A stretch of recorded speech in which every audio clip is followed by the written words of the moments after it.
Good afternoon, everybody. There is a small announcement. The discussion related to health and wellness centers is in hall number 5. So those who are related to the health sector are requested to attend in the hall number 5. Thank you very much. It is at the second floor.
देवी सज्जनों, आप सभी से निवेदन है, करबद्ध प्रार्थना है, आप please सभी अपनी अपनी जगह ले लें, आप सभी अपने अपने स्थान पर बैठ जाएं, क्योंकि हमारे 4 जो ब्रेकअवे सेशंस हैं उनमें से एक सेशन जो समग्र शिक्षा से जुड़ा हुआ है, विद्या समीक्षा केंद्रों के माध्यम से शिक्षा में गुणवत्ता कैसे हासिल की जाए, इस विषय पर चर्चा के लिए ये सेशन है। और इस सेशन में आप सभी से निवेदन है कि आप सभी जो इस सेशन में बैठ रहे हैं, बैठना चाहें वो आकर बैठ जाएं। इसके अलावा हमारे 3 और अलग अलग सेशंस हैं, जैसे कि मैंने पहले भी आपको बताया, हॉल नंबर 6, हॉल नंबर 5 में भी है, 4 नंबर का जो हॉल है उसमें भी है। ये हमारा 3rd ब्रेकअवे सेशन है, improving quality of education, improving outcomes through Vidya Samiksha Kendras. ये सेशन हम शुरू करने वाले हैं, इसलिए आप सभी से मैं रिक्वेस्ट करूंगा, आप प्लीज़ बैठ जाएं, please take your seats.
Auditorium के बीच में जो ब्लॉक्स हैं उनमें जो लोग बैठे हैं, आप में से जो लोग अभी बैठे नहीं हैं, खड़े हैं, वो आगे आगे आकर जगह ले सकते हैं प्लीज़।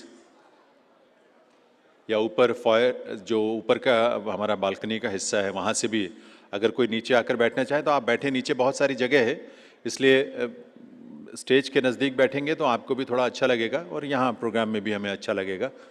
तो आप सबसे जो ऊपर हैं वो भी रिक्वेस्ट करूँगा कि नीचे आकर बैठें, आप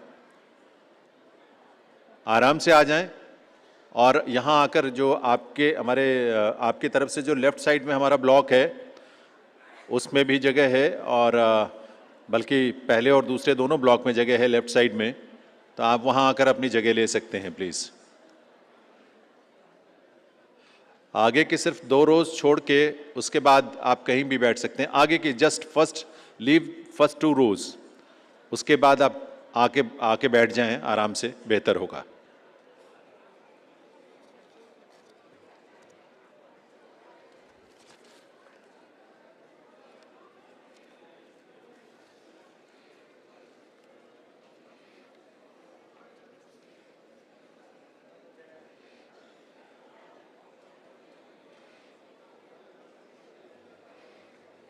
फर्स्ट 2 रोज़ छोड़कर आप आकर आराम से बैठ जाएं।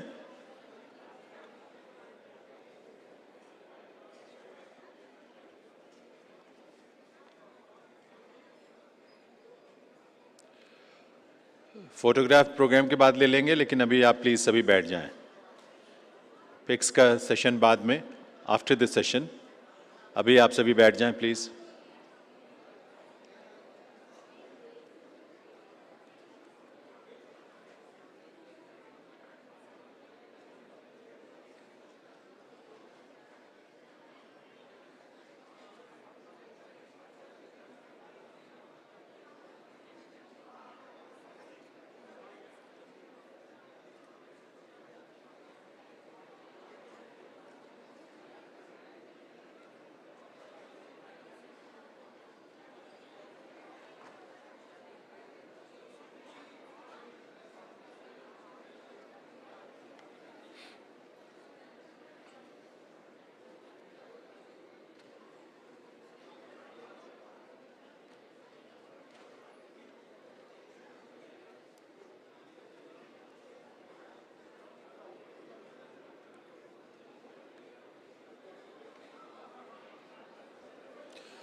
और भी लोग नीचे आ सकते हैं, बैठ जाएं आकर, अभी जगह है।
क्योंकि वो वहाँ पे सिर्फ प्रेजेंटेशन का काम चल रहा है ना।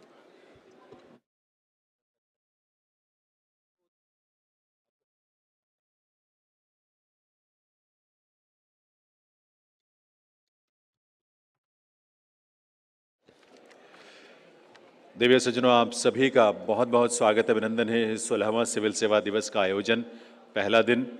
और आज जो ब्रेकअवे सेशंस हैं हमारे 4, उसमें से एक session improving quality of education, improving outcomes through Vidya Samiksha Kendras, यानी विद्या समीक्षा केंद्रों के माध्यम से शिक्षा की गुणवत्ता में सुधार करते हुए समग्र शिक्षा के लक्ष्य को हम कैसे हासिल कर सकेंगे, इसको लेकर चर्चा है।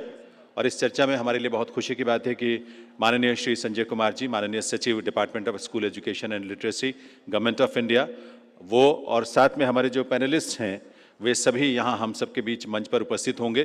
तो एक बार आइए करतल ध्वनि के साथ स्वागत करें, अभिनंदन करें उन विभूतियों को जो पैनल में शामिल होने जा रहे हैं।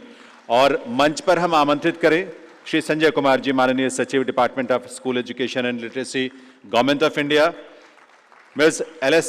Changson, Additional Secretary, School Education and Literacy Department, Government of India, Ministry of Education, Professor Manjul Bhargav, Professor of Mathematics, Princeton University, USA। तालियां आप सबके लिए बजाएं, करतल ध्वनि से स्वागत सभी का करें, जो इस सेशन में हमारे साथ बहुत ही महत्वपूर्ण विषय पर चर्चा के लिए उपस्थित हुए हैं। और इस सेशन में डॉक्टर रतन कंवर जी, जो कि स्टेट प्रोजेक्ट डायरेक्टर हैं समग्र शिक्षा गुजरात सरकार की, वो भी यहाँ हम सबके बीच इस पैनल में शामिल हैं। इसके अलावा अनुराग बेहर जी, CEO अजीम प्रेम जी फाउंडेशन, वो भी हमारे इस पैनल का हिस्सा हैं, उनका भी हम स्वागत करते हैं। और सनी के सिंह, डिप्टी कमिश्नर जिला चांगलांग, अरुणाचल प्रदेश, ये सभी हमारे इस पैनल में गरिमामयी उपस्थिति है इन सभी विभूतियों की इस मंच पर, इस पैनल में। और वो आज इस चर्चा को आपके समक्ष रखेंगे। और इसके रैपोर्टियर और मॉडरेटर हैं Shri Vipin Kumar ji, joint secretary school education and literacy, ministry of education. Vipin ji बाकी सभी जो हमारे पैनलिस्ट हैं उनके बारे में विस्तार से आपको परिचय ज़रूर देंगे, लेकिन ये मैं आपको पहले ज़रूर बताना चाहूँगा कि विपिन जी शिक्षा मंत्रालय में अनेक महत्वपूर्ण योजनाओं के साथ जुड़े हुए हैं। इनमें समग्र शिक्षा अभियान है, PM श्री स्कीम है, world bank funded starts scheme, और साथ ही NEP 2020। तो ऐसे महत्वपूर्ण योजनाओं से जुड़े हुए हैं, तो वे इस मॉडरेट करेंगे इस सेशन को। तो मैं निवेदन करूंगा विपिन कुमार जी से कि वे इस सत्र का शुभारंभ करें।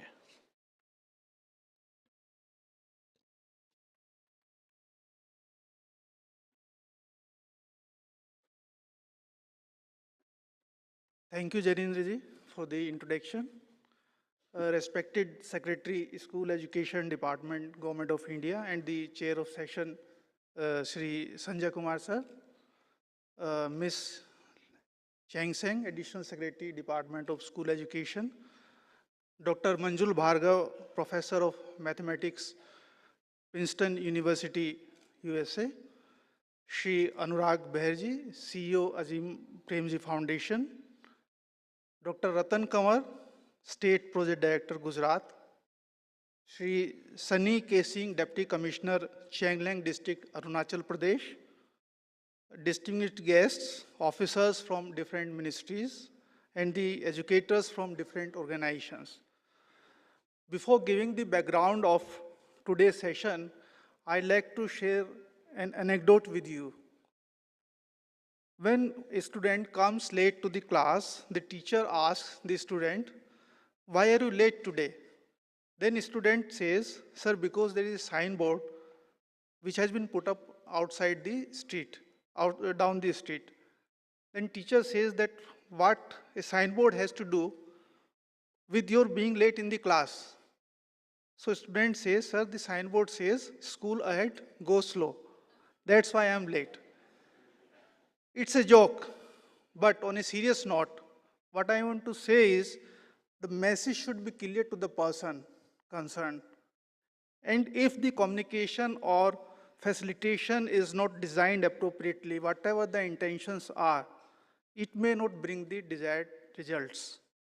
And in our case, means dealing with the schools, with the young minds, with the student, it becomes all the more pertinent. And this is one of the important challenges our school education system also faces. If I am correct, most of the audience, most of us sitting out in the hall, went to the schools when only going to the school, doing homework, getting education was the only objective. Because in those days, challenges were less, access of opportunities was also limited, more or less within the geographical limits of the states or the nation. But today, we are moving from getting education to getting quality education. And rightly so, because over a period of time, the significance of geographical boundaries has become less relevant. And now the children, after getting education from one country, is going to the other part of the world to get a job or to explore the potential. And in context of India specifically, if I speak, so I just can say that Indian talent is contributing to the growth of the world in any corner and in any sector, whether it is the computer software industry or any other sector. And that is why our Honorable Prime Minister has a vision that today's student or today's youth has to be one who can face the challenges of 21st century and has the skills of 21st century coming out of traditional way of thinking and doing things. But for this, we the teachers, we the academicians, we the administrators will have to learn a lot. At the same time, we will have to unlearn a lot of things to make a child learn appropriately. To address all these issues, our Honorable Prime Minister launched National Education Policy 2020.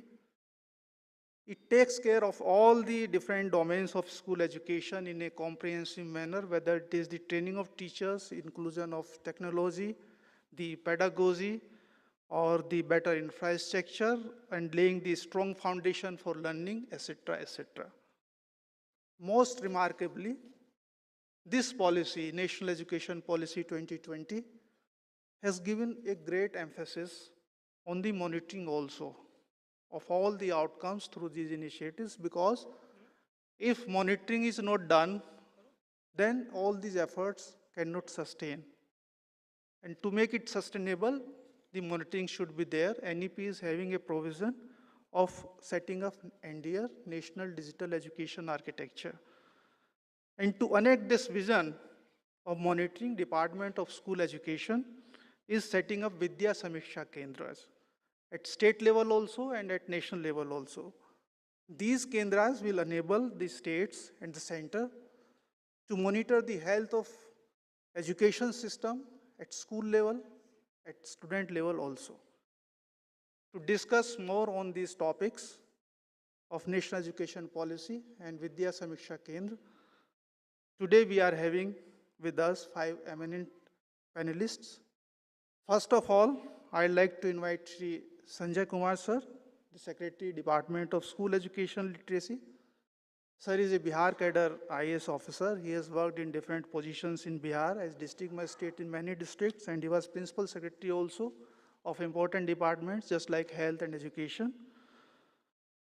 He has a keen eye on data-driven solutions to the existing challenges or problems of our education systems. And especially I like to mention that he always provides insights and valuable practical suggestions within the limitations of resources, because the solutions are always there, but we always have the limitations. So he provides practical solutions within the limitation resources, but at the same time, keeping the sensitivity of a child and the society in the center of his thoughts. Welcome, sir. Please come. Thank you.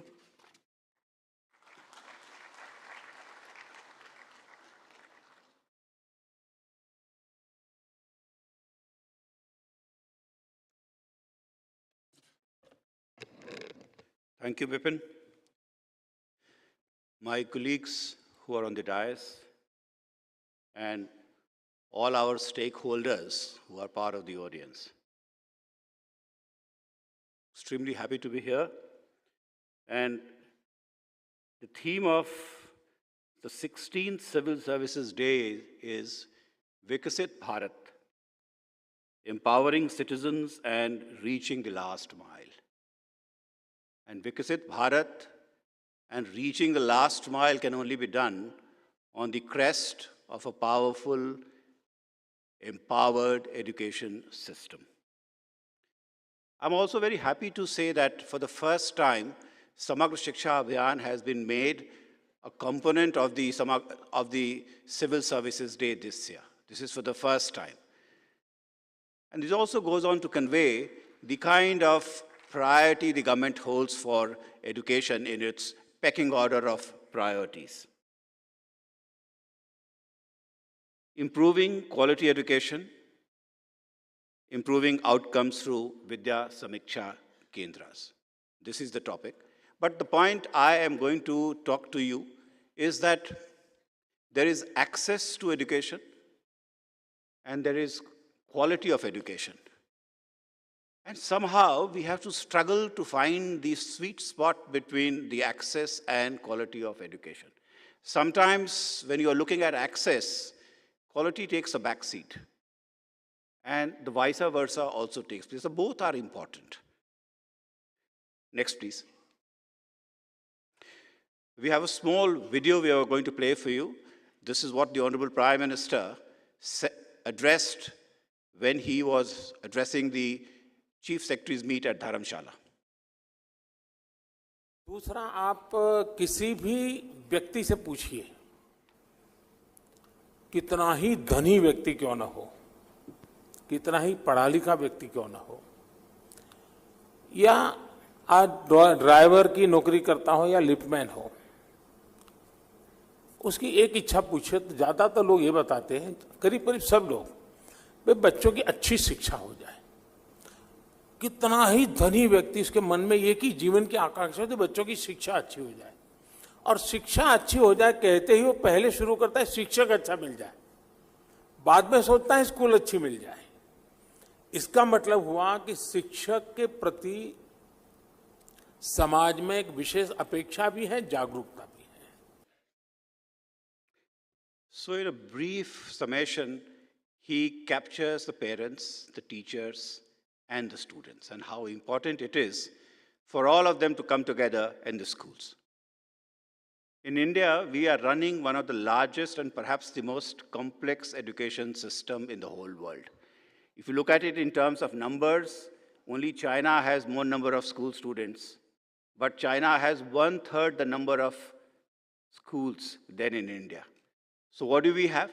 We have 26 crore children going to our schools, which are 14.89 lakhs in numbers. And there are 95 lakh teachers, 9.5 million teachers. If you look at the government component of it, you will find that 54% of these students are in government and government-aided schools, whereas the numbers of government schools are 68%. So this is the challenge which we are facing right in front of us when you are managing the logistic of the schools. And these 14.89 schools are in 36 states and UTs. And all of us are aware of the fact that education is part of the concurrent list. If you'll see the bottom part of the slide, it also drives home the point how our expenditure has increased in education. So the per student government expenditure over the period of 15-16 to 2021 has increased from 20,000 rupees to 31,690. So that's a CAGR of 10% per annum. Next, please. So Vipin mentioned that in 2020 July, the National Education Policy was brought in, and it envisions an education system which is rooted in Indian ethos, contributes directly to transforming India, that is Bharat, sustainably into an equitable and vibrant knowledge society by providing high quality education to all, thereby making India a global knowledge superpower.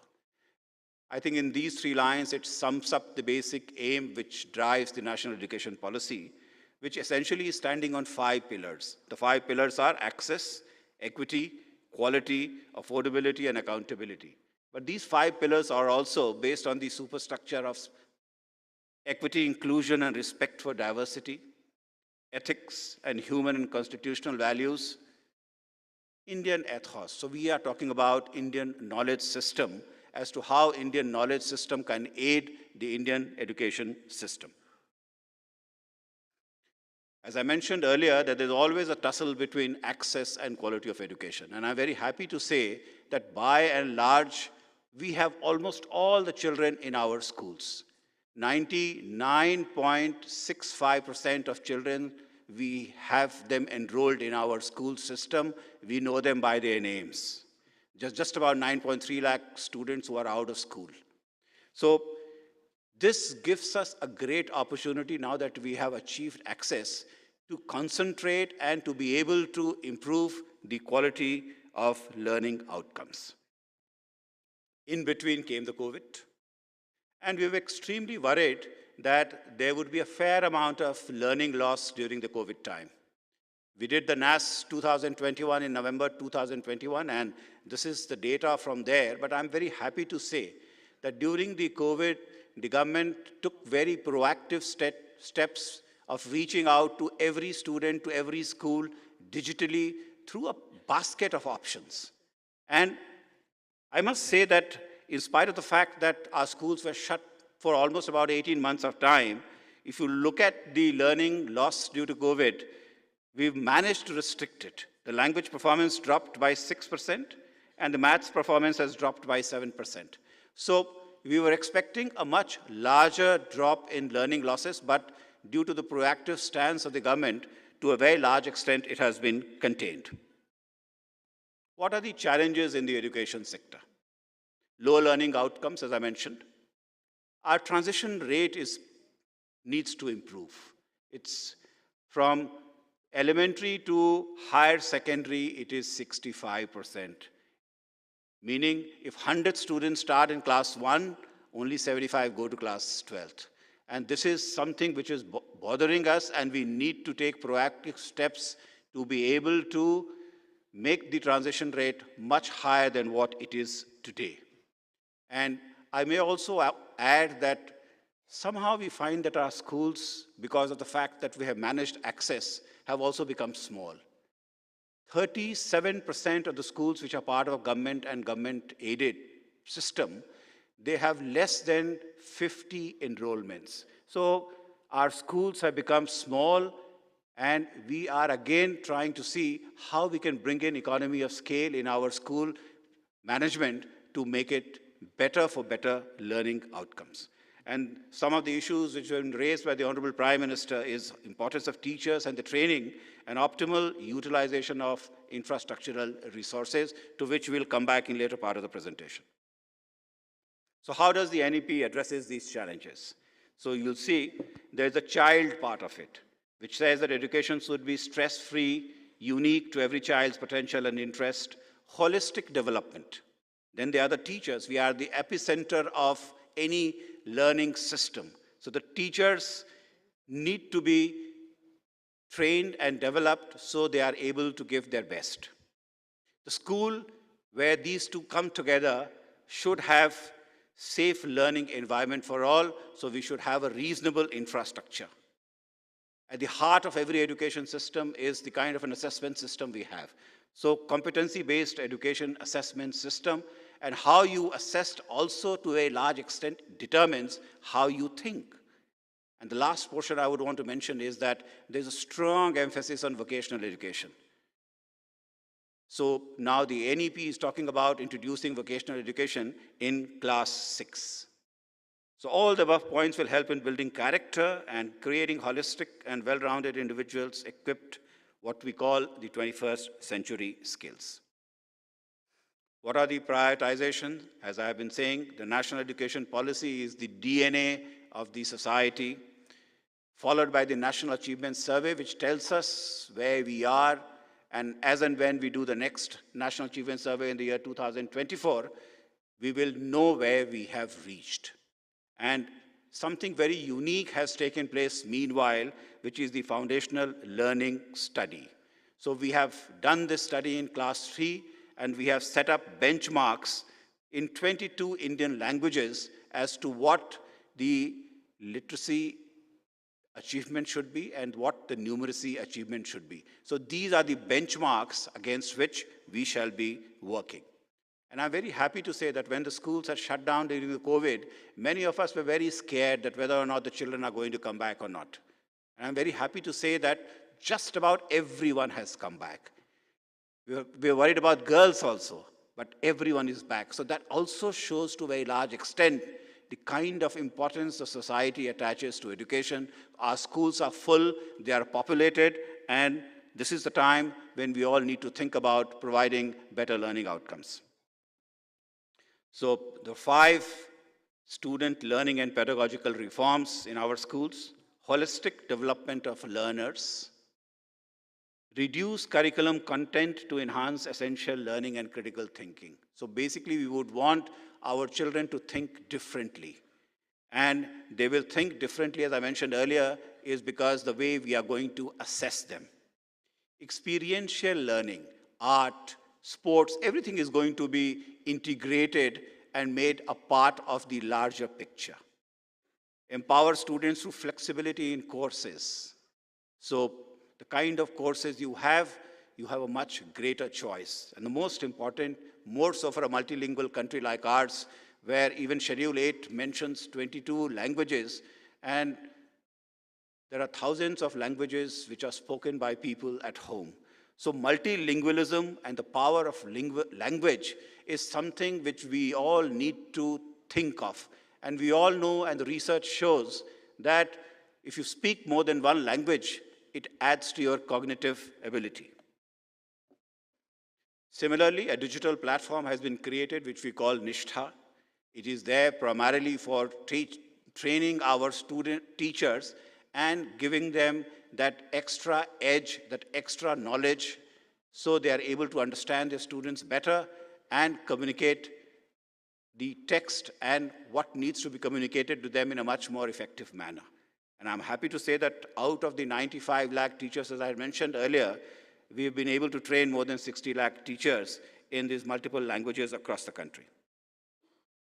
The improving of the school system is also extremely important. A school should have toilets for boys, it should have girls' toilets, it should have a ramp, it should have a library, it should have a good governance structure. And to capture all this, the Department of School Education Literacy brought in the Performance Grading Index a few years back. Earlier, we were doing it for the states.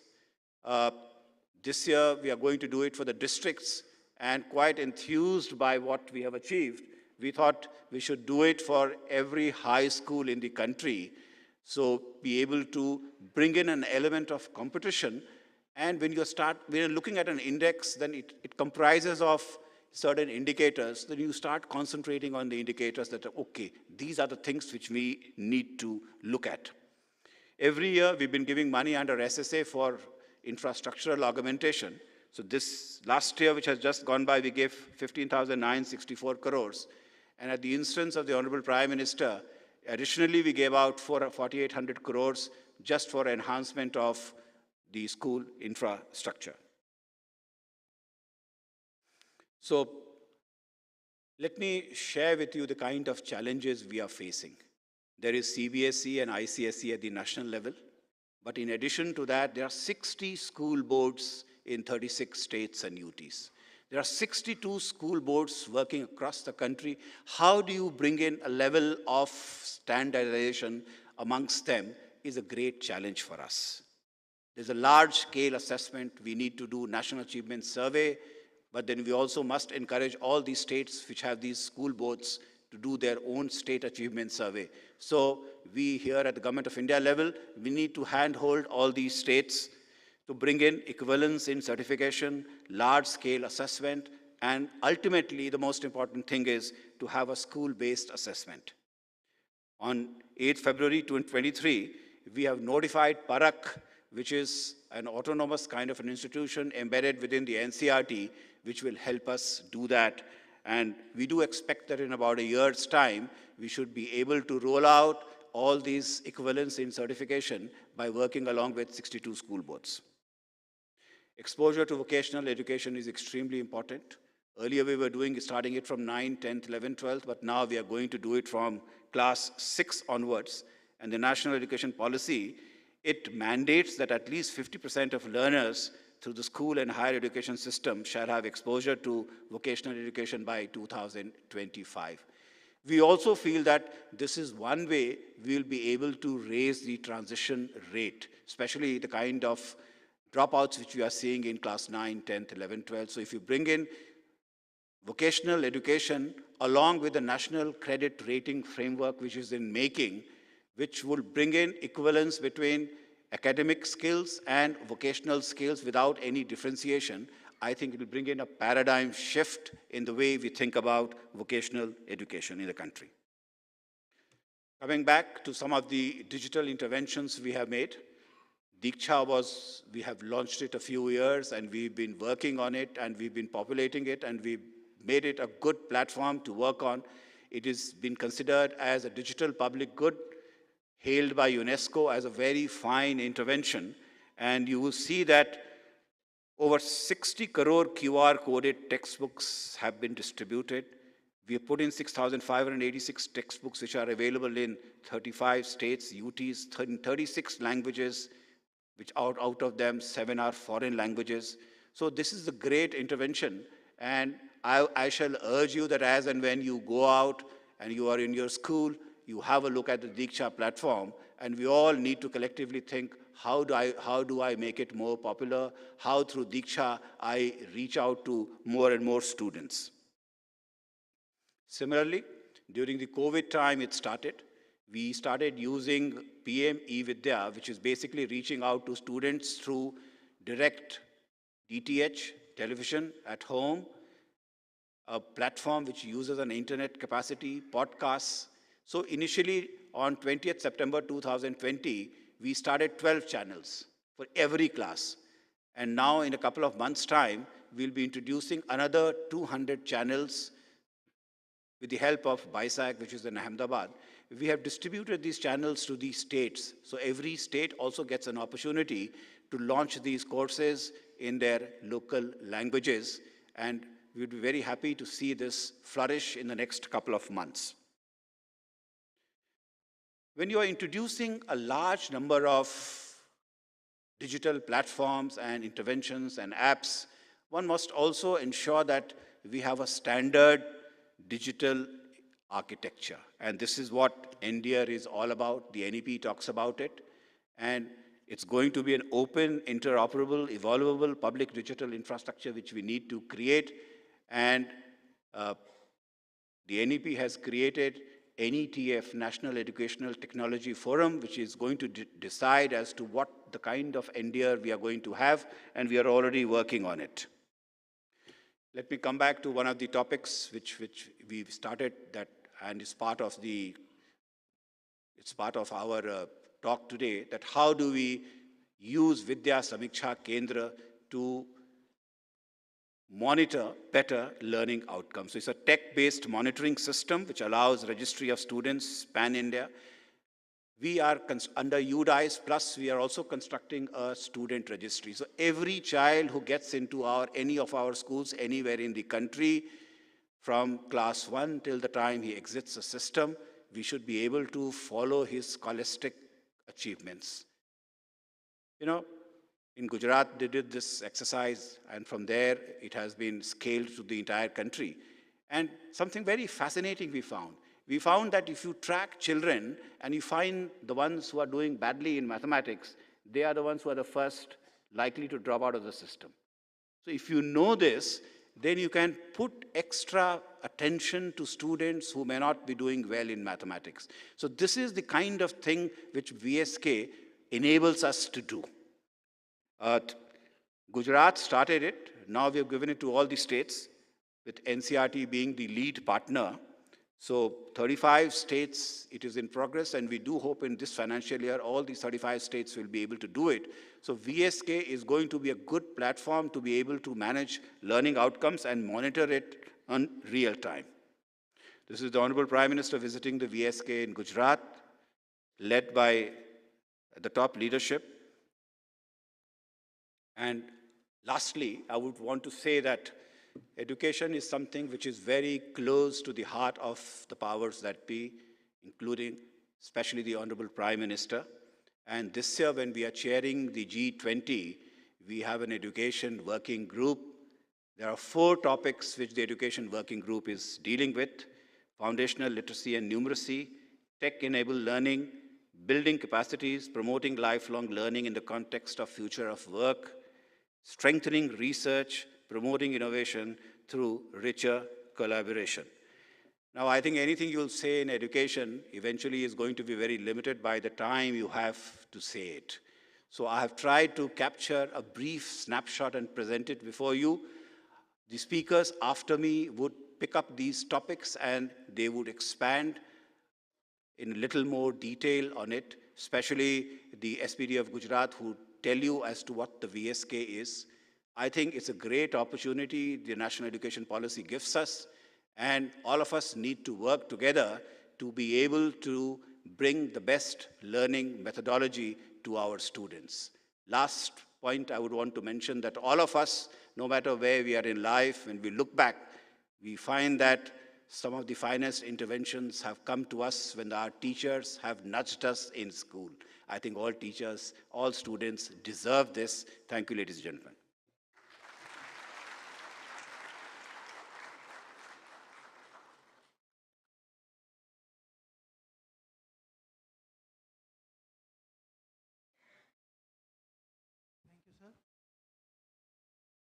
Thank you, sir, for sharing your insightful overviews of national education policy initiatives and the implementation of NDR Vidya Samiksha Kendra. Sir, we are sure that under your continuous guidance and suggestions, we'll achieve greater heights in school education and the implementation of new education policy. I'd like to invite now Shri Sunny K. Singh, the Deputy Commissioner, Changlang District, Arunachal Pradesh, and would like to share his experiences because he's working the ground level. So I think he'll be in a better position since we work for the policy framing, but he's the person implementing the grassroots level. Please, thank you. Thank you, sir. Most respected chair, respected fellow panelists, respected all the delegates, a very and warm good afternoon to all of you. My name is Sunny K. Singh and I am currently posted as Collector of Changlang District. It's in Arunachal Pradesh. My presentation is on improving quality of education in remote districts, challenges and silver linings. First of all, I'll start with talking about the brief profile of my district. जो मेरा Changlang district है, ये eastern most district of India बोल सकते हैं. Myanmar के साथ border share करता है. Since it shares border with Myanmar, जो कि एक गोल्डन ट्रायंगल का एक पार्ट है, इसके चलते ड्रग्स का एक मेनेस हमारी डिस्ट्रिक्ट में होता है. इसके साथ साथ we have insurgency. Now it's not on its peak but it's still there. इसके साथ साथ रिमोटनेस की जब बात करते हैं तो still we have mini circles जहाँ पे अभी सिर्फ फेयर वेदर रोड्स हैं, ऑल वेदर रोड कनेक्टिविटी नहीं है. उसके साथ साथ और भी बहुत सारे इंफ्रास्ट्रक्चर रिलेटेड चैलेंजेस इस डिस्ट्रिक्ट में हैं. और इसी के साथ जब हम एजुकेशन पे आते हैं, समग्र शिक्षा पे आते हैं, तो इसके जो मेन 3-4 पिलर्स हैं, जिसमें टीचर्स, स्टूडेंट्स, पेरेंट्स और इंफ्रास्ट्रक्चर, इनेबलिंग इंफ्रास्ट्रक्चर की जो बात करते हैं, इन सब से रिलेटेड क्या प्रॉब्लम्स हैं, क्या चैलेंजेस हैं.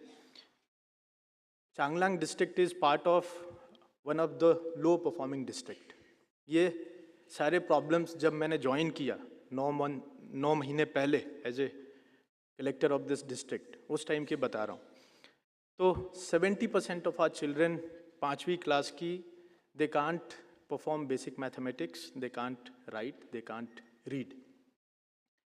इसके साथ आगे बढ़ते हुए जब 10वीं और 12वीं क्लास बोर्ड की रिजल्ट को देखते हैं तो only 36% of our class 10 students could manage to pass. in board exam. 12th में 80%. And as I said, insurgency is there. तो जो drop out होते हैं, they prefer going towards insurgency. Drug के मेनेस में लुप्त हो जाते हैं. वेकेशन हम देखते हैं तो जो गर्मी की छुट्टियां होती हैं वो यूजुअली 1 से 1.5 महीने तक की होती हैं. हमारे डिस्ट्रिक्ट में टोटल 5 महीने की छुट्टी होती थी. फरवरी से एग्ज़ाम स्टार्ट होते थे एंड वो एग्ज़ाम अप्रैल तक चलते थे और उसके बाद से फिर नॉर्मल वेकेशन हो जाता था. और जब एग्ज़ाम चलते थे क्लासेस नहीं होते थे. तो बच्चा बेसिकली 5 महीने स्कूल से बाहर. इसके साथ साथ टीचर्स की अटेंडेंस की बात करते हैं. Because of poor monitoring attendance काफ़ी पुअर था. अनऑथराइज एब्सेंस स्कूल से होता था. फिर कुछ स्कूल्स ऐसे हैं जो बहुत ही लो एनरोलमेंट स्कूल्स हैं. We have only 5 students in primary school. किसी में 3 भी हैं, किसी में 15 हैं. तो सिंगल टीचर स्कूल्स होते हैं. अगर टीचर को कुछ दिक्कत हो गई, मेडिकल परेशानी हो गई, then we have to call off the school. तो ऐसे करके 1 महीना 2 महीना स्कूल कई बार बंद हो जाता है. इसके साथ साथ जो मैंने बताया था ड्रग का जो इशू है, देख के it's very disturbing. Whenever I visited many schools and I found कि जो टीचर्स हैं they are coming under influence of alcohol. बच्चे 9वीं क्लास के they are injecting opioids. So it's very disturbing. इस तरीके के हालात थे. और टीचर जब मैं बोलता हूँ तो I have deep respect for my teachers, but still district के 30% teacher are consuming alcohol and coming to school. School management committee वे are more interested in fund, less interested in welfare of children. उनको बस ये पता है कि पिछले साल कितना फंड आया था, अगले साल कितना आएगा. बच्चे उस स्कूल में कितने पढ़ते हैं किसी को कोई मतलब नहीं. और सबसे इंटरेस्टिंग बात कि स्कूल मैनेजमेंट कमेटी में पेरेंट्स हैं ही नहीं जो उस स्कूल में बच्चे पढ़ते हैं. वहाँ के पंचायत लीडर का कोई भाई, इस तरीके से मतलब basically they were not interested in welfare of students. जब बच्चों की हम बात करते हैं तो sports is integral part of education. Education बिना स्पोर्ट्स के हो ही नहीं सकता. तो स्पोर्ट्स के इंफ्रास्ट्रक्चर जो हमारे डिस्ट्रिक्ट में थे बहुत ही या तो डिलैपिडेटेड स्टेट में थे या थे ही नहीं. तो बच्चों के पास बेसिकली अपने फ्री टाइम में कुछ करने के लिए पॉजिटिव चीज़ नहीं थी. दैट्स वाई दे या तो ड्रग की तरफ बढ़ जाएंगे या उल्टे सीधे जो मैं इंसर्जेंसी की बात करी उसके तरफ मूव हो जाते हैं. लाइब्रेरीज, रीडिंग का जो एक कल्चर होता है, नॉलेज का जो कल्चर होता है, इट वाज टोटली मिसिंग. तो इतना सारा जब प्रॉब्लम ये ज्वाइन करने के बाद जब मैंने देखा तो देन एज ए कलेक्टर आपके पास more than 20 departments you have to handle. तो फिर आदमी सोचता है कि इतना प्रॉब्लम को सॉल्व करना और जिससे भी बात करो ये कैसे ठीक होगा, then you will get all negative feedbacks कि ये तो ऐसा है, ऐसे ये हो ही नहीं सकता. फिर आदमी सोचता है कि यार अपना प्रायोरिटी एरिया हेल्थ कर देते, इसको अगले आके देखेंगे. But still you can't have a sound sleep knowing all these problems कि ये प्रॉब्लम है. And my self being a collector of this district, मैं कुछ भी नहीं कर रहा हूँ तो this is just a share injustice. तो कुछ इंटरवेंशंस जो हम लोगों ने किया अपने लेवल पे, यहाँ से देख के लगेगा कि it's not that big intervention, but the place where this intervention was done it is very important. तो जो सबसे पहला चीज़ हम लोगों ने किया कि बच्चों का जो लर्निंग का तरीका था उसको इंटरेस्टिंग बनाने के लिए हमने कुछ specialised teaching learning materials develop किया. ये प्रथम एनजीओ को रोप इन करके उनका हेल्प लेके, और टीचर्स की थोड़ी कैपेसिटी बिल्डिंग करी. कैपेसिटी बिल्डिंग के साथ साथ मोटिवेशन. और पहले क्या होता था कि सिलेबस कवर करना है और सिलेबस कवर होता था, बच्चे पास भी होते थे. जब हम टेस्ट लेते हैं तो बच्चों को लिखना, पढ़ना, जोड़ घटाव गुना भाग करना ही नहीं आता. तो हम लोगों ने फोकस को चेंज किया कि सिलेबस कवर करना है, बट सबसे पहला जो हमारा एम होना चाहिए वो फंक्शनल लिटरेसी और न्यूमेरेसी बच्चे को आना चाहिए. तो वी शिफ्टेड टू दिस. और इसके बाद से अभी देखने को मिला कि बच्चों के लर्निंग लेवल में काफ़ी चेंजेस, इम्प्रूवमेंट देखने को मिला. इसके बाद से टेक्नोलॉजिकल इंटरवेंशन की जब बात करते हैं तो वेरी स्मॉल इंटरवेंशन हम लोगों ने ऐसा किया जो टीचर्स के एब्सेंस को रेगुलेट करने के लिए, कि आप असेंबली के टाइम एक बार मिड सेशन और एक बार जब छुट्टी होने का लास्ट पीरियड होगा, ये तीनों का जियो टैग्ड फोटोग्राफ आना है। एक व्हाट्सएप ग्रुप बना पूरे डिस्ट्रिक्ट का, और जो डीडीएसई होते हैं, डिप्टी डायरेक्टर स्कूल एजुकेशन, वो इस चीज़ को मॉनिटर करेंगे और डेली का एक रिपोर्ट बनाएंगे कि किसका आया किसका नहीं आया। फिर इसमें एक दिक्कत आई कि कुछ जो रिमोट स्कूल्स हैं जहाँ पे इंटरनेट ही नहीं है, फिर उनको बोला गया कि आप फोटो लेके रखिए, हफ्ते में एक बार आप जहाँ इंटरनेट है वहाँ आके अपलोड करिए इसको, but you have to do it. तो इससे एटलीस्ट ये हुआ कि टीचर्स स्कूल में बैठने लग गए। अब अगर टीचर्स बैठेंगे तो फिर तो पढ़ाएंगे। तो इससे क्या हुआ कि बच्चों का और टीचर का इंटरेक्शन जो पहले काफ़ी मिनिमल था वो बढ़ने लगा। और अभी इस टाइम पे हर विलेज में जितने भी स्कूल्स हैं वहाँ पे पूरे टाइम जितना हमारा प्रिस्क्राइब टाइम है टीचर्स बैठते हैं, पढ़ाते हैं, कुछ ट्रांजैक्शन हो रहा होता है।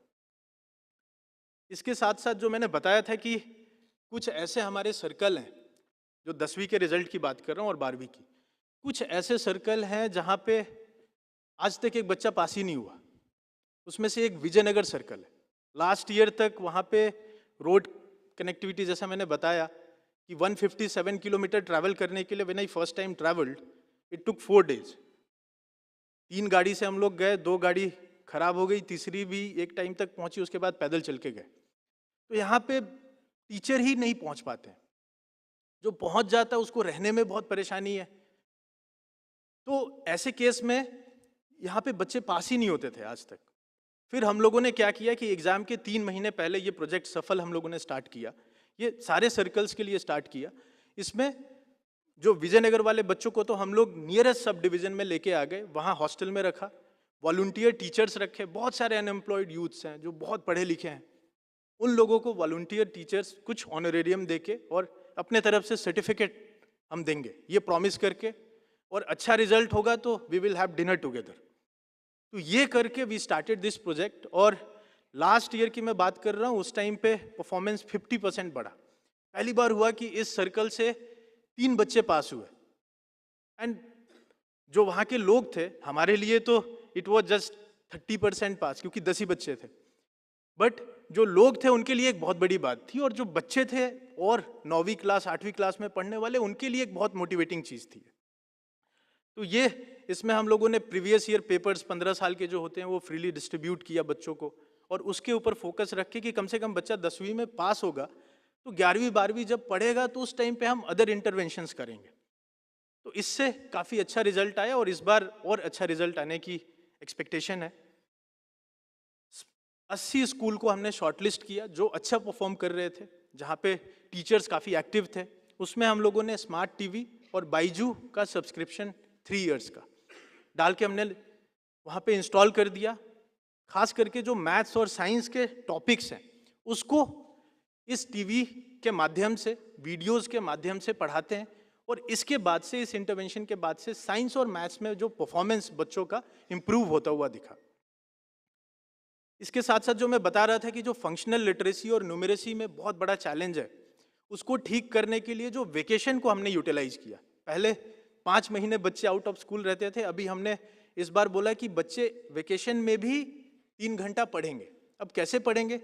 तो हर गांव का कोई ना कोई बच्चा कॉलेज में पढ़ रहा होता है जिसका वेकेशन होता है इस टाइम पे, तो वो भी, उसका भी वेकेशन होता है और बच्चों का भी वेकेशन है। तो प्राइमरी लेवल के जो बच्चे हैं उनको वो कॉलेज के बच्चों के साथ कनेक्ट किया, वो वॉलंटियर की तरह इन बच्चों को पढ़ाएंगे 2 महीने, और उसमें और कुछ नहीं, जो प्रथम द्वारा डिजाइन टीचिंग लर्निंग मटेरियल है, बेसिकली जो लिखना पढ़ना और बेसिक न्यूमेरेसी सिखाता है, वो चीज़ हम इस 1.5 महीने में ट्राई करेंगे कि बच्चों को सिखा दे, ताकि जब वो स्कूल में जाएं तो वो पूरी तरीके से रेडी होके जाए।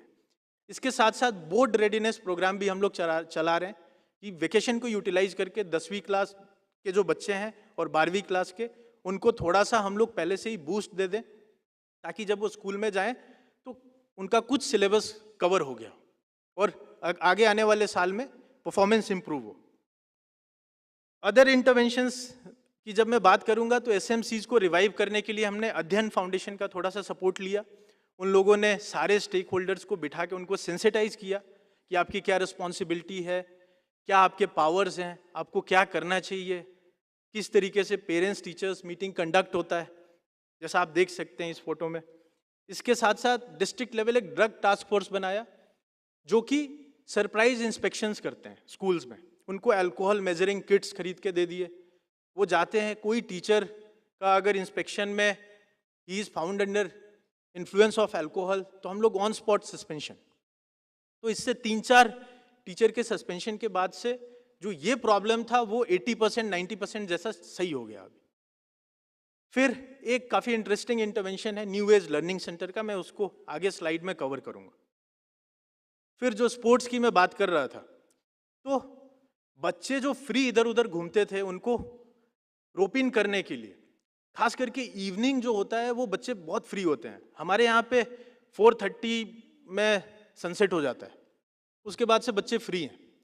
तो हमारे जितने फुटबॉल ग्राउंड या जितने इंफ्रास्ट्रक्चर थे उन सब में हमने फ्लड लाइट्स लगाने शुरू किए ताकि इवनिंग के टाइम बच्चे स्पोर्ट्स में इन्वॉल्व रहें, नए स्पोर्ट्स जिसमें बच्चों को इंटरेस्ट आए, जैसे बॉक्सिंग, शूटिंग। जो एग्जिस्टिंग डिफंक्ट जिम पड़े हुए थे गवर्नमेंट जिम्स, उन सब को रेनोवेट करके उसमें वेट लिफ्टिंग, बॉक्सिंग की कोचिंग स्टार्ट करी, ट्रेनिंग स्टार्ट करी। तो इससे अभी देखने को मिलता है इवनिंग में कई बार जब हम ऑफिस से निकलते हैं तो बच्चे जो पहले बैठ के कोई इंजेक्शन यूज कर रहा है, कोई जो बियर की बोतल लेके बैठा हुआ है, कोई सिगरेट पी रहा है, वो अभी इस टाइम पे ये सारे जगह में इन्वॉल्व रहते हैं। तो जो ड्रग का मेनेस था वो काफी हद तक कम हो गया। इसमें एक अच्छा सा सेटअप।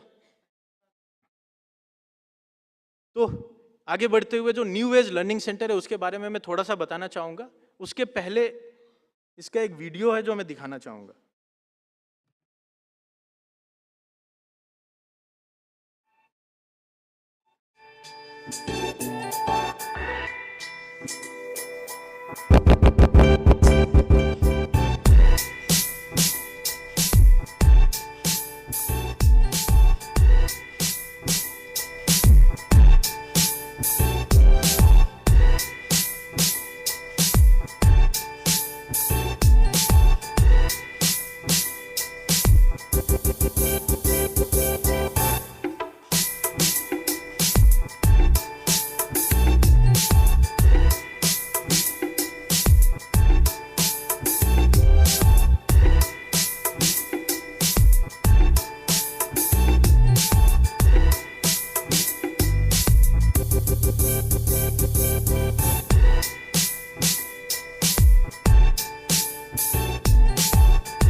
आप लोगों ने देखा कि हमारे यहाँ पे बहुत सारे डिफंक्ट लाइब्रेरीज थे, district library, sub divisional library, circle libraries. ऐसे अभी 4 लर्निंग सेंटर्स हमारे डिस्ट्रिक्ट में हैं, एक डिस्ट्रिक्ट लाइब्रेरी और 3 सब डिविजन्स में। तो बेसिकली लाइब्रेरीज जो होता है उसमें रीडिंग ट्रांजेक्शन्स होते थे, हमने उसको ट्रांसफॉर्म करके अभी हम लर्निंग नॉलेज का ट्रांजेक्शन होगा। यहाँ पे अलग अलग सेक्शंस हैं जिसमें अलग अलग एक्टिविटीज़ होती हैं। एक में एक्स्ट्रा करिकुलर एक्टिविटीज़ जिसमें बेसिकली एक्टिविटी बेस्ड लर्निंग पे हम लोग फोकस करते हैं। एक्टिविटी बेस्ड लर्निंग की जब बात करता हूँ तो उसमें पेंटिंग कॉम्पिटिशन्स, ड्रामा, वीडियोग्राफी, इसमें पब्लिक स्पीकिंग बच्चे सीखते हैं। इसमें वर्चुअल रियलिटी हेडसेट्स होता है जिसके थ्रू बच्चा वहाँ में बैठा, क्योंकि बहुत सारे ऐसे बच्चे होते हैं जो वहाँ से आज तक बाहर गए ही नहीं और बहुत ऐसे हैं जो जाएंगे भी नहीं अगर इस तरीके के इंटरवेंशंस ना हो। तो उनको वहीं से बिठा के हम लाल किला देखना है, कुतुब मीनार, ताकि उनके एस्पिरेशंस बढ़े। तो वर्चुअल रियलिटी हेडसेट्स हैं, इसके साथ साथ माइंड पजल्स हैं, इसके साथ साथ हम CPR देना, लाइफ सेविंग स्किल्स CPR देना सिखाते हैं। तो बेसिकली डिजास्टर मैनेजमेंट जो स्किल्स होते हैं वो उनको सिखाते हैं, करियर काउंसलिंग कराते। तो बेसिकली एक ही स्पेस में जो एक सिर्फ लाइब्रेरी होता है उसमें हम अलग अलग रिसोर्स पर्सन्स को इन्वॉल्व करके इसको एक पूरा लर्निंग सेंटर हम बना सकते हैं। और कुछ डेडिकेटेड केबिन्स रखें, जैसे कुछ बच्चे यूपीएससी की तैयारी करना चाहते हैं, आईआईटी की तैयारी करना चाहते हैं, वो लोग उसमें करेंगे। किसी बच्चे का एस्पिरेशन है कि नहीं मेरे को किताब नहीं पढ़ना, मैं नया जनरेशन का हूँ, मेरे को किंडल पे पढ़ना है, वो भी है। टैबलेट्स हैं, आपके पास लैपटॉप्स हैं, अगर ऑनलाइन रिसोर्सेज अवेल करना चाहते हो आप कर सकते हो। 24/7 ये चलता रहता है, शिफ्ट वाइज काम करता है लाइब्रेरी जो लर्निंग सेंटर है, और इसमें हर तरीके की सुविधाएं हैं। तो बेसिकली आप एक बार यहाँ पे आइए, आपके पर्सनालिटी के हर एस्पेक्ट को हम रिफाइन ट्रांसफॉर्म करके आपके पर्सनालिटी को ही पूरा ट्रांसफॉर्म कर देंगे। तो बेसिकली जो बच्चे कल तक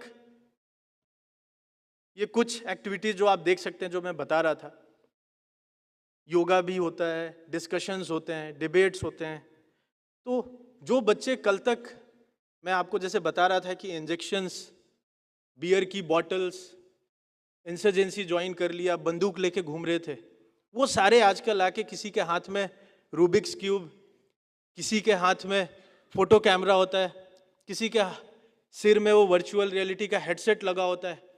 इट्स वेरी फुलफिलिंग और बहुत खुशी होती है कि इस तरीके से अपने आंखों के सामने कुछ ट्रांसफॉर्मेशन हो रहा है।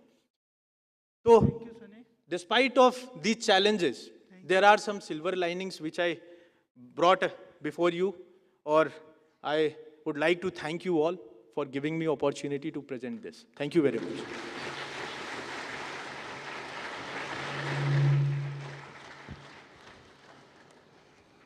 So thank you, Sunny, for your very interesting presentation. It was very thrilling also, and I am sure that everybody sitting out here in the hall was feeling connected with this presentation. लेकिन इसके साथ साथ हमें ये भी लग रहा है कि अभी मंजिल काफ़ी दूर है और हमें रुकना नहीं है, थकना नहीं है, चलते जाना है देश के लिए, बच्चों के भविष्य के लिए। और मेरी best wishes to all the parents, all the teachers, all the people working in those remote places also for the betterment of the education. Thank you, Sunny. So next speaker is Dr. Ratan Kanwar. She is State Project Director, Gujarat. She is here to share her experiences of operationalizing the Vidya Samiksha Kendra in the state of Gujarat. In fact, I like to share that Gujarat is the first state which has set up this Vidya Samiksha Kendra, and under the this is the leading state. It has given the vision of monitoring of outcomes of school education under the leadership of Honorable Prime Minister, and now under Samak Shiksha from this year onwards, we have given the funds to all the states and UTs to set up VSKs, which will ultimately be part of NDR also. So please welcome Dr. Ratan Kanwar, SPD Gujarat.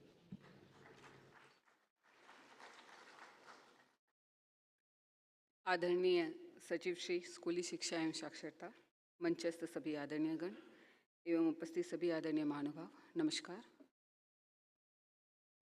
Gujarat 33 जिले, 254 block, 54,000 से ज़्यादा school, 4 lakh से ज़्यादा teachers और 1 करोड़ 15 लाख से ज़्यादा विद्यार्थी। इतने बड़े तंत्र की वास्तविक स्थिति का आकलन कर उसे मॉनिटर और मैनेज करना, इसी अवधारणा को मूर्त रूप करने के विचार ने ही जन्म दिया विद्या समीक्षा केंद्र को, जिससे प्राप्त परिणामों से ही सरकार ने स्कूली शिक्षा के अंतर्गत मिशन स्कूल्स ऑफ एक्सीलेंस के द्वारा विभिन्न स्ट्रक्चरल और सिस्टमिक रिफॉर्म्स को आकार दिया।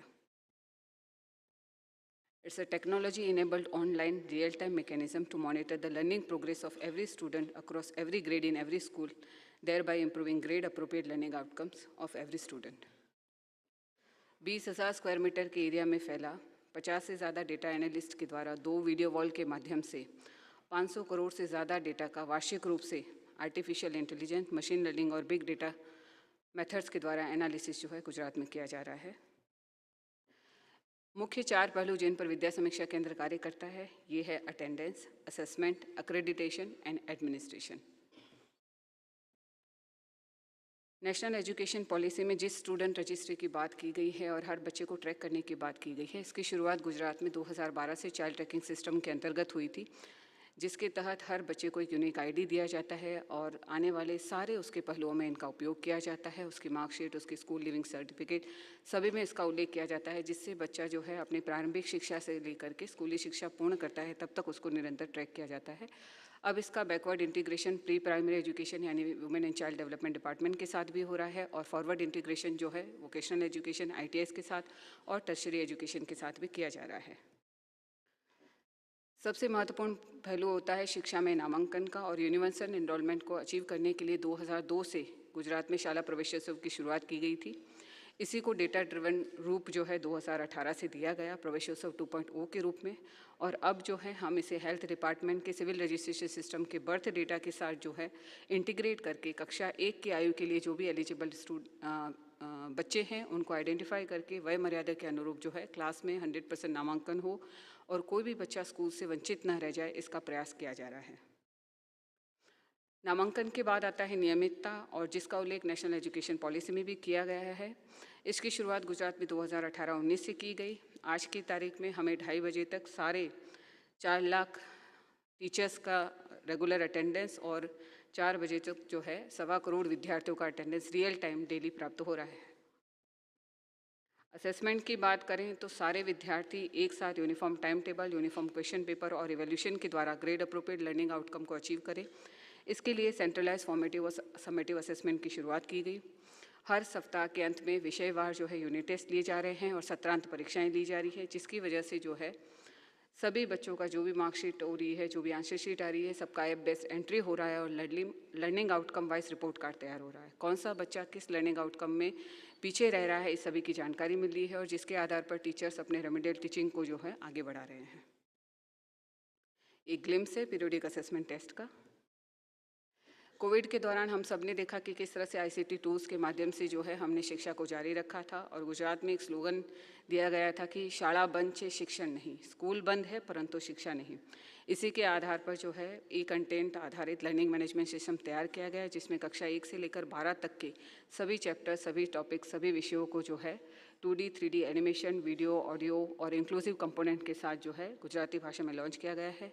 सभी टीचर्स इसको अपने रेगुलर टीचिंग में एज वेल एज बच्चे अपने सेल्फ स्टडी और सेल्फ असेसमेंट के लिए इसको निरंतर उपयोग कर रहे हैं। मिनिस्ट्री ऑफ एजुकेशन के द्वारा जो दीक्षा प्लेटफॉर्म लॉन्च किया गया, उसमें गुजरात ने अपने महत्व लगभग सभी पाठ्य पुस्तकों को एनर्जाइज करके अपलोड कर दिया गया है और पिछले 2 साल से गुजरात दीक्षा डायरेक्ट प्ले में अपनी रैंकिंग पर कायम है। ये कुछ ग्लिम्सेस है कि कोविड के दौरान जो है विभिन्न ICT टूल्स के द्वारा जी शाला, माइक्रोसॉफ्ट टीम, दीक्षा, यूट्यूब के द्वारा किस तरह से बच्चों को शिक्षा से जो है लाभान्वित कराया गया और उनके किसी भी तरीके की लर्निंग आउटकम में कोई कमी ना रहे, इस पर ध्यान दिया गया।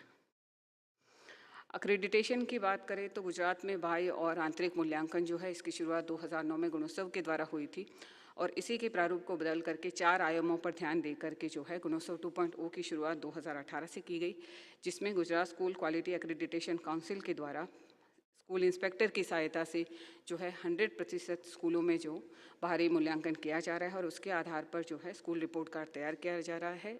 A+ से लेकर E तक की ग्रेडिंग दिए जा रहे हैं और स्कूल को पता चल रहा है कि किन किन आयामों में वो कमज़ोर है और आगे बढ़ने के लिए वे प्रयास कर रहे हैं।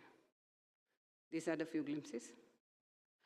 विभिन्न आयाम आते हैं स्कूली शिक्षा के अंतर्गत, फिर वो आउट ऑफ स्कूल हो, सिविल इंफ्रास्ट्रक्चर हो, डिजिटल इंफ्रास्ट्रक्चर हो, वोकेशनल हो या CWSN स्टूडेंट की जो है शिक्षा हो, इन सभी बातों को भी ध्यान में रखा जा रहा है। इसके लिए अलग अलग मॉनिटरिंग ऐप्स तैयार की गई है। हम सभी जानते हैं कि स्कूली शिक्षा में समग्र शिक्षा के अंतर्गत क्लस्टर रिसोर्स कोऑर्डिनेटर और ब्लॉक रिसोर्स कोऑर्डिनेटर की बहुत ही महत्वपूर्ण भूमिका होती है। इन सभी को टैबलेट्स प्रदान किए गए, इन सभी की मंथली वीकली टूर डायरी बनी गई और इनको क्लासरूम विजिट के दौरान और क्लासरूम ऑब्जर्वेशन के दौरान किन किन बातों का ध्यान रखना है, इन सभी बातों को लेकर जियो फेंसिंग और जियो टैगिंग के साथ जो है पूरा ट्रैकिंग सिस्टम दिया गया है, जिसके आधार पर स्कूल का रियल टाइम क्या परिस्थिति है वो सभी ज्ञात हो रही है और उसके आधार पर इम्प्रूवमेंट के जो है प्रयास किए जा रहे हैं। हेड टीचर्स का एकेडमिक से ज़्यादा जो है ज़्यादा समय नॉन एकेडमिक कार्यों में व्यस्त हो जाते हैं, चाहे पेरोल मैनेजमेंट हो, सर्विस बुकिंग निभाने हो, पेंशन पेपर तैयार करने हो या स्कूल इंफ्रास्ट्रक्चर डिटेल्स फीड करनी हो। इन सभी कामों को सरल बनाने के लिए स्कूल एडमिनिस्ट्रेटिव सॉफ्टवेयर बनाया गया है, जिसके आधार पर अब वो अपने नॉन एकेडमिक कार्य की जगह एकेडमिक कार्यों पर ज़्यादा ध्यान दे रहे हैं। इसकी वजह से पेपरलेस स्कूल बनाने में एज वेल एज काफ़ी समय की बचत करने में हमें मदद मिली है। एक बात जो हम बजट बनाते हैं, बजट के लिए जब डिमांड करते हैं तब रहती है कि कौन सी क्लास में, कौन से स्कूल में कितने क्लासरूम कम पड़ रहे हैं, कितने टॉयलेट्स कम पड़ रहे हैं, कहाँ एमडीएम किचन शेड की आवश्यकता है, और उसकी रियल टाइम वास्तविक परिस्थिति को जानना बहुत ही मुश्किल हो जाता है। इसके लिए ये होल स्कूल डेवलपमेंट प्लान बनाया गया है, जिसमें हमारे तालुका लेवल इंजीनियर्स के द्वारा वर्ष में 2 बार साइट विजिट करके रियल टाइम डेटा फीड किया जाता है, जिसके आधार पर हमें बजट की डिमांड करने में और रियल टाइम स्कूल में क्या परिस्थिति है इसको जानने में बड़ी मदद मिलती है। और इसके साथ साथ स्कूल इंफ्रास्ट्रक्चर की एक बड़ी इन्वेंट्री तैयार हो जाती है, कौन सा क्लासरूम कौन से ग्रांट में से कब बना और इसका निर्माण कब शुरू हुआ और कब इसका समापन हुआ, सारी डिटेल्स हमें इसमें रियल टाइम पता चलती है। मिशन स्कूल्स ऑफ एक्सीलेंस के तहत करीबन 4000 करोड़ रुपए से ज़्यादा लागत के जो है इंफ्रास्ट्रक्चर काम अभी राज्य में चल रहे हैं। उन सभी पर जो है मॉनिटरिंग करने के लिए कितना प्रोग्रेस चल रहा है, मैंडेटरी जितने इंस्पेक्शंस करने चाहिए taluka level, district level, state level engineers के द्वारा, थर्ड पार्टी के द्वारा, उन सभी को ट्रैक करने के लिए ये मॉड्यूल बनाया गया है, जिसमें जियो टैगिंग के साथ हमें रियल टाइम इंफ्रास्ट्रक्चर में कितनी प्रोग्रेस है, कौन सा काम धीमी गति से चल रहा है, किस काम में प्रगति नहीं हो रही है, इन सभी बातों का जो है हमें पता चलता है और उसके आधार पर जो है नेसेसरी मॉनिटरिंग सुपरवाइजरी वर्क जो है किया जा रहा है। इसी तरह से राज्य 2 लाख से ज़्यादा विद्यार्थियों को व्हीकल अलाउंसेस दे रहा है। ये सभी काम स्कूल मैनेजमेंट कमेटी के द्वारा होते हैं, वरन फिर भी जो ट्रांसपोर्ट अलाउंसेस दिया जा रहा है उसके आधार पर व्हीकल्स की डिटेल्स, ड्राइवर्स की डिटेल्स, जिस नियत मार्ग पर जाना चाहिए उस पर जा रहा है या नहीं जा रहा है व्हीकल, उस ओवर स्पीडिंग तो नहीं हो रही है, बच्चों की सुरक्षा से लेकर कोई प्रश्न नहीं है, इन सभी बातों को ध्यान रखने के लिए सिस्टम बनाया गया है और इसी के आधार पर अब इसको पेमेंट के साथ बिलिंग किया जा रहा है। दिव्यांग विद्यार्थियों जिनको विशेष ध्यान की ज़रूरत होती है उनके लिए इंक्लूसिव एजुकेशन के कंपोनेंट के तहत दिव्यांग ऐप बनाई गई है, जिसमें बच्चे के सर्वे से लेकर उसका आइडेंटिफिकेशन, असेसमेंट, उसे एड्स अप्लायंसेस मिले या नहीं मिले, उसका यूडीआईडी सर्टिफिकेट, मेडिकल सर्टिफिकेट, उसका स्टाइपेंड, अलाउंसेस सारे नियत समय में मिल रहे हैं या नहीं मिल रहे हैं, हर बच्चे का इंडिविजुअलाइज एजुकेशन प्लान बन रहा है कि नहीं बन रहा है और स्पेशल एजुकेटर के द्वारा उनकी शैक्षिक प्रगति को मापा जा रहा है, इन सभी बातों का ध्यान इस ऐप के माध्यम से रखा जा रहा है।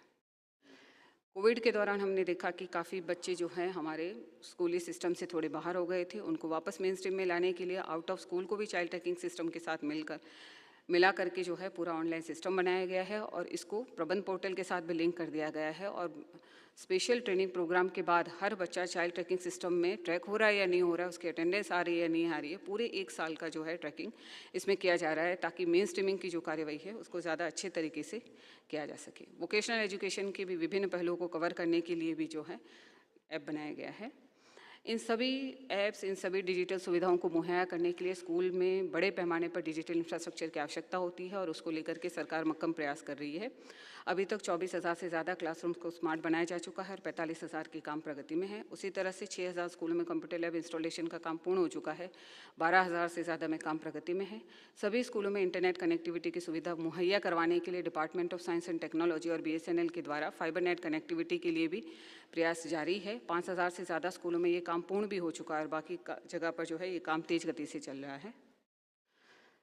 हम जानते हैं कि एक पहली परेशानी थी जिसको साधने में हम सफल रहे हैं, but still there are more areas of improvement. अभी भी teachers training of principal as an efficient school manager, strengthening and capacity building of school management committees, improving further effectiveness of BRC CRC, काफ़ी कामों पर जो है सरकार प्रयास कर रही है और इन चीज़ों का भी ध्यान रखा जा रहा है कि टीचर्स जो है सिर्फ टेस्ट के अनुसार ना पढ़ाए वरन करिकुलम को पढ़ाए, overall development of school, overall development of students सभी को नज़र में रख कर के जो है शिक्षा को प्रदान की जाए और उसके आधार पर काफ़ी नीति विषयक निर्णय में सरकार को जो है मदद मिल रही है।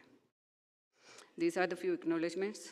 माननीय प्रधानमंत्री श्री के द्वारा विद्या समीक्षा केंद्र की मुलाकात, गुजरात को यजमान बनने का मौका दिया गया नेशनल कॉन्फ्रेंस के लिए। These are global acknowledgements. Thank you. नमस्कार।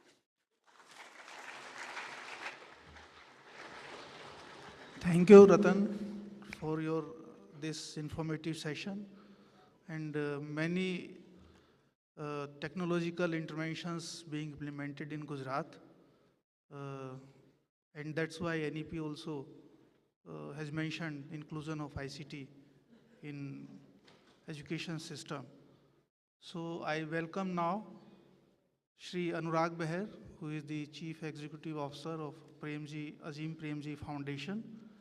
He has contributed to National Curriculum Framework also in a big way.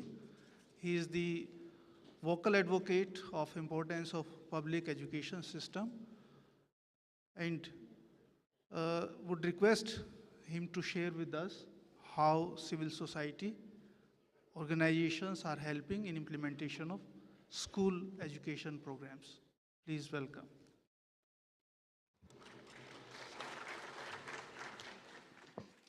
धन्यवाद। नमस्कार। मैं कुछ कहूं उससे पहले आप लोगों से एक प्रश्न पूछना चाहता हूं। आप लोग जो यहाँ सब उपस्थित हैं, आप अपना हाथ खड़ा करेंगे क्या जो लोग जिनका शिक्षा से डायरेक्ट संबंध है? कृपा करके हाथ खड़े करिए, बिकॉज उस हिसाब से मैं अपनी बातें रखूंगा। ठीक है, बड़ी खुशी की बात है। बहुत बहुत धन्यवाद। Thank you so much. ठीक है, thank you. It's wonderful to be here. Thank you for inviting me, Sanjay ji. It's a wonderful occasion, and it's so wonderful to see that education is getting this kind of importance, right? And it's a sign of the times, it's a sign of the way we are moving. It's really, really wonderful. मैं आपसे तीन बातें share करना चाहता हूँ,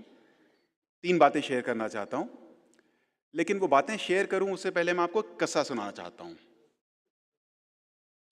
क्योंकि आप लोगों में से अधिकांशतः लोग शिक्षा से खुद जुड़े हुए हैं।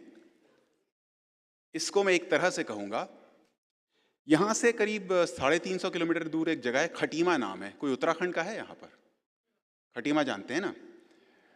पिछले हफ्ते इसी वक्त करीब आधा घंटा पहले 4 बजे की चिलचिलाती धूप में एक छोटे लो सीलिंग वाले कमरे में, आप समझ सकते हैं कैसी धूप कैसी गर्मी खटीमा में, तराई में है वो, आप जानते होंगे।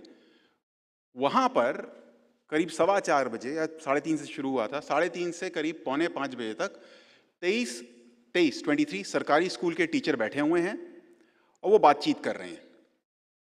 उनको किसी ने आदेश नहीं दिया है कि वहां जाके कुछ बातचीत करें, स्वेच्छा से अपने मन से कुछ बात करने के लिए आए हैं। बात क्या कर रहे हैं?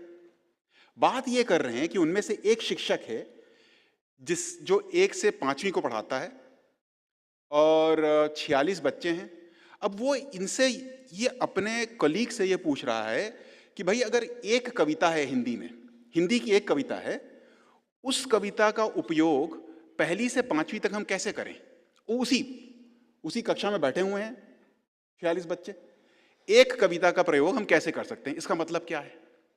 इसका मतलब यह है कि उसी कविता को लेके किस तरह के प्रश्न बनाए जाएं जो बच्चों से पूछे जा सकते हैं, या किस तरह की बातें की जाएं जिससे बच्चों के साथ की जा सकती हैं। Very keen, this teacher is very keen to learn this because he's struggling, right? Now remember, nobody has ordered them to come there. It is not a training program. The diet is not organized. It's not a government order.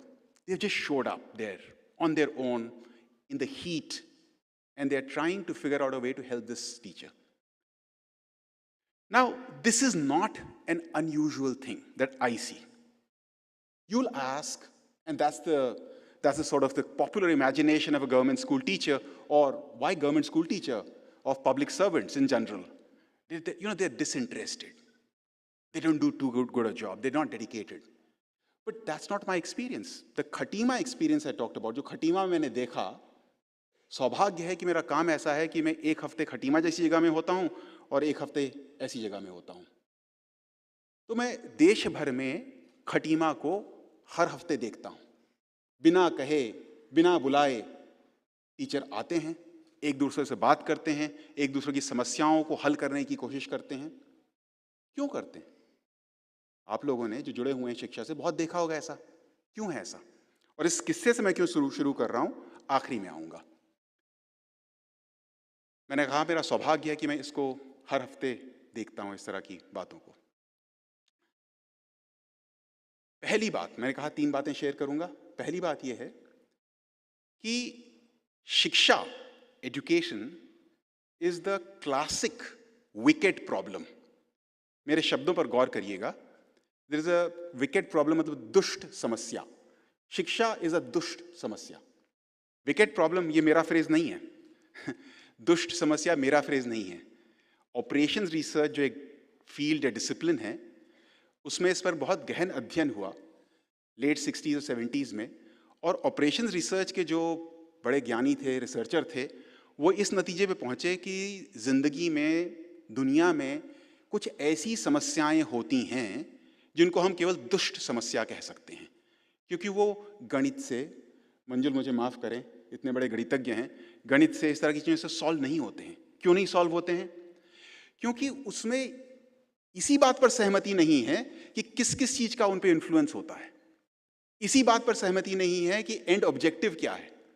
इसी बात पर सहमति नहीं है कि क्या करना चाहिए. शिक्षा is a classic wicked problem. You should read up what wicked problems are, right? Now, if you go to any country in this world, improving their education system is most often among the 3 top priorities they have. Everybody, right? And they're trying to deal with this classic wicked problem where you don't know the interdependencies, you don't know all the parameters, you don't know the path, and it is path dependent. So education is a classic wicked problem in India as well. It's nothing to do with India. It's to do with education. And why so?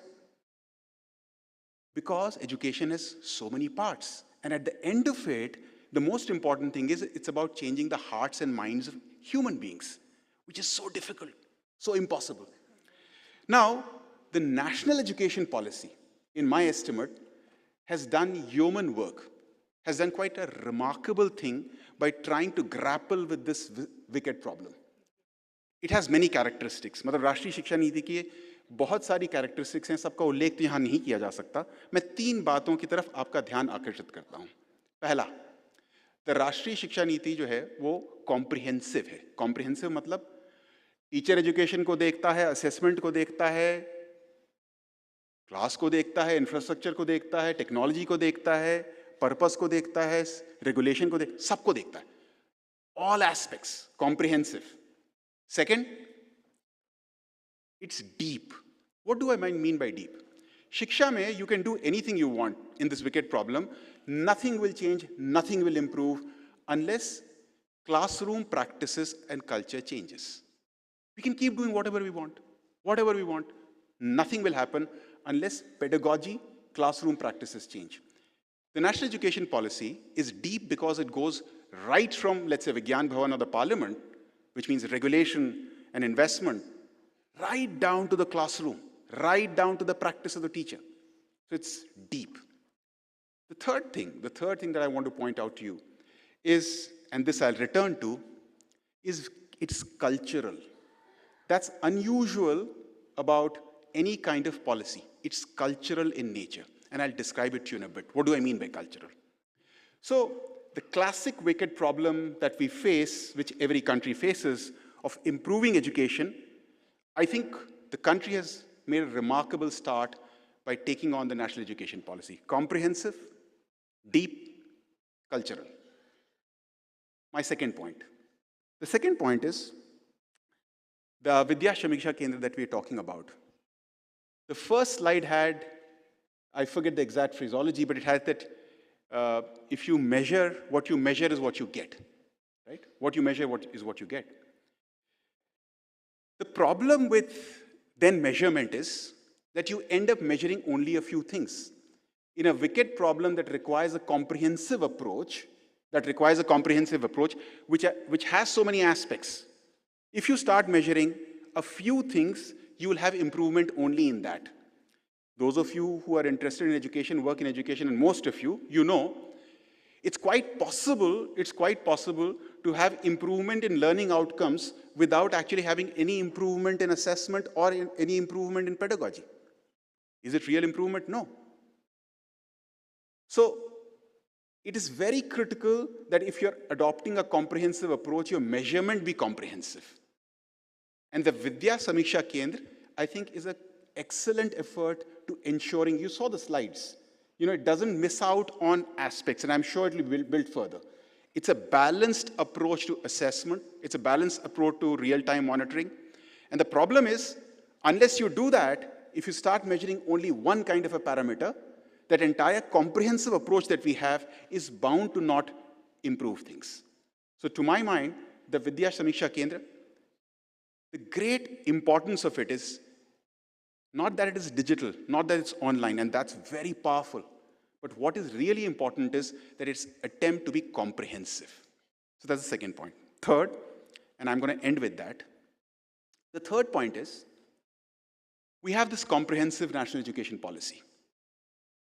It is deep, it's really outstanding, it can be transformative for the country. We have wonderful initiatives like the Vidya Samiksha Kendra. The third point is, how does it get implemented on the ground? And that's why I talk about the cultural aspect of the national education policy. What is the cultural aspect of the national education policy? There is a cultural approach embedded inside the national education policy. If you're an observer of organizations or efforts, you'll remember or you'll know that culture is always more important than strategy. In business, they say that culture trumps strategy 10 out of 10 times. आपकी संस्था का, आपके काम का, आपके लोगों के बीच में जो संस्कृति होती है, उसी के ऊपर सब निर्भर करता है, बाकी सब चीजें हो जाती हैं. So the national education policy has adopted a remarkably far-sighted approach to the cultural aspect. What it is saying, there's a phrase in the national education policy on regulation. It's on something else, which is light but tight. I don't know how many of you have heard of it. Light but tight regulation. What does it mean? What it means is, don't regulate many things. What's the point? Do not regulate hundreds of things, which we have done in the past for so long. Regulate only a few things and do it tightly. That's what the national education policy says. Sanjay ji, when he was speaking, when he was ending, he said, empowering. The national education policy's cultural approach is empower people. Empower. That's the heart of the matter. Why? Because in a wicked problem of the kind that we are dealing with, the most complex education system in the world, we know our country. How are you going to have change on the ground? And the cultural approach to that in the national education policies, why don't we harness the power, the energy of the kind of teachers who are there in Khatima? Why don't we do that? Just think of it. Just think of it in your life, in your work.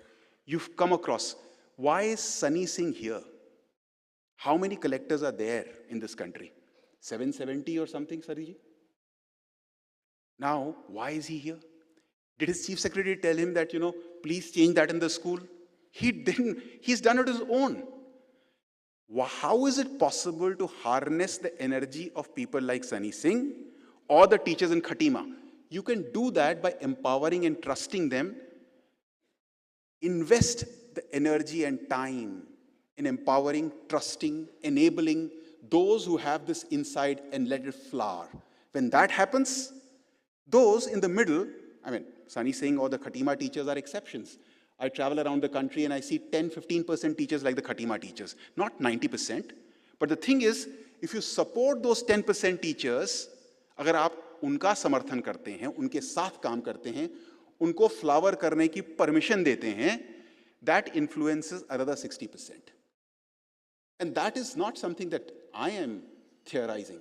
That's the cultural strategy embedded inside the national education policy of empowering and using that as actual ground level change strategy. And all of you who are in education, I'm sure you've seen this. I'm sure you've experienced this, that when you empower, extraordinary energy comes out, right? And there are always people whom you can't do much with. That's fine. That's like 15% of the crowd, right?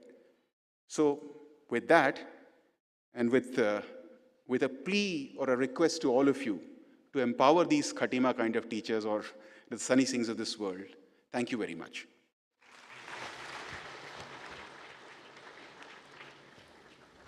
Thank you, Shri Anurag Beherji, for sharing with us your enriching experiences. and the role of a teacher, which is crucial to the success of implementation of all initiatives taken at state and district level also. In fact, any government scheme cannot be successful till the society owns it or takes it just as a government scheme. Now we have with us Dr. Manjul Bhargav, who has been an important member of drafting committee of National Education Policy 2020. Also is a member of National Curriculum Framework Committee also. I'd like to especially mention here that he lives in USA. He is a professor at Princeton, but we keep disturbing him odd hours, and he participates through VC also. He has got the highest honor in the field of mathematics, that is Fields Medal in 2014, which is the Nobel Prize in Mathematics. He is also Padma Bhushan recipient, Dr. Manjul Bhargav.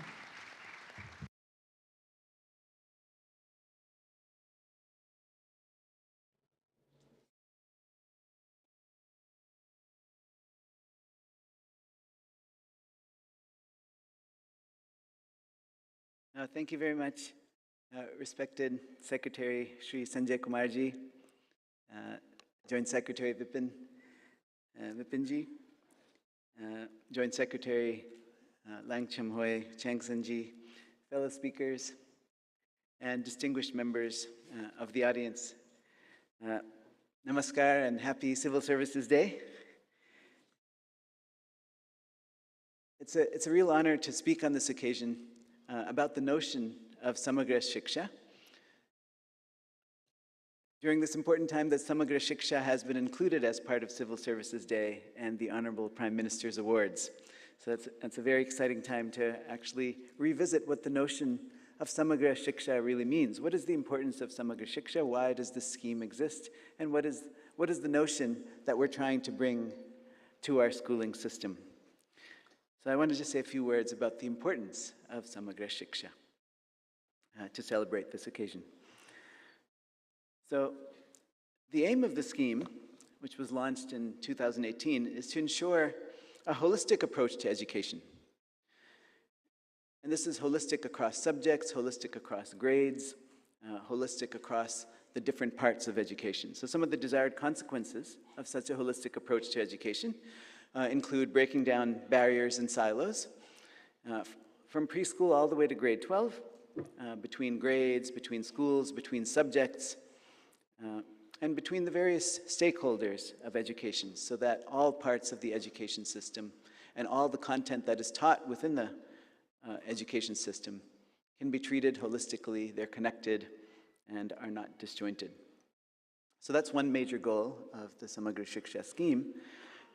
And the other major goal that's stated in the official statement of the goals of the scheme are bridging social and gender gaps in education. So these are just some of the main goals of the Samagra Shiksha scheme. Now, what are some of the major issues that we currently face that the Samagra Shiksha scheme is trying to address? Particularly as far as the holisticness of subjects that are taught. So currently, students are streamed very early by parents and by the schooling system into narrow subjects. They decide that they're going to pursue science, or they're not so good in science, they're going to go into arts. Or maybe both science and arts are not their thing and they want to just go into commerce. And then there's this hierarchy where we feel that, okay, if academic subjects are not working, they go into vocational. This kind of streaming into narrow subjects and this artificial hierarchy of subjects has been very harmful to the school system since the time of independence. So this streaming and this hierarchy of subjects, it creates a very harmful environment. First of all, this artificial and unnatural hierarchy of subjects is very unnatural and harmful. For example, it contributes to social and gender gaps. One of the goals of Samagra Shiksha is to fix these social and gender gaps, but the streaming and this hierarchy of subjects actually creates these social and gender gaps because of this perceived hierarchy of subjects and a perceived correspondence between social class and gender and subjects within this hierarchy. So that's a societal problem with streaming and having a hierarchy of subjects. But for the individual, when students are streamed very early into narrow subjects, it's harmful to the individual because it leads to a very narrow education for the individual student. The student doesn't get to explore all the interests that he or she has. So both societally and for the individual, it's very harmful for students to be streamed early into very narrow subjects. The societal harm of streaming students into narrow subjects is very clear. And holistic education is an important part of the solution, what Samagra Shiksha literally means. So enabling students to learn holistically across all subjects in a multidisciplinary and interdisciplinary way would help address all the above issues. So if all students learn across the sciences, arts, languages, humanities, sports, and vocational education, then these artificial hierarchies that have developed over the years among subjects will automatically break down. This will also immediately contribute to removing social and gender gaps in education because there will be no streaming into narrow areas for each student based on their social status or their gender. And then finally, this would also benefit students individually because they'll develop holistically as individuals across all the key developmental domains that we want to develop in school. And they'll have the choice and freedom to eventually concentrate on whatever combinations of subjects they actually like.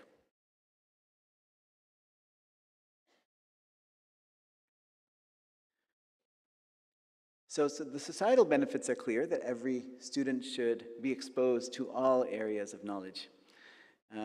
But for the individual also, holistic multidisciplinary education for the individual develops all areas of the brain, the creative side and the analytic side.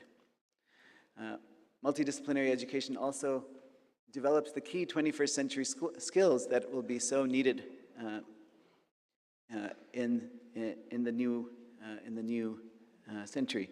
So 21st century skills such as multilingualism, writing and speaking skills, service, leadership, environmental awareness. These are all interdisciplinary skills that can only be developed optimally when the child is educated in a holistic and multidisciplinary way.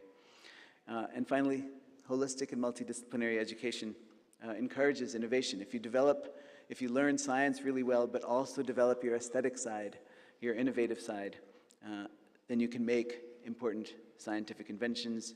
You can bring science into the arts.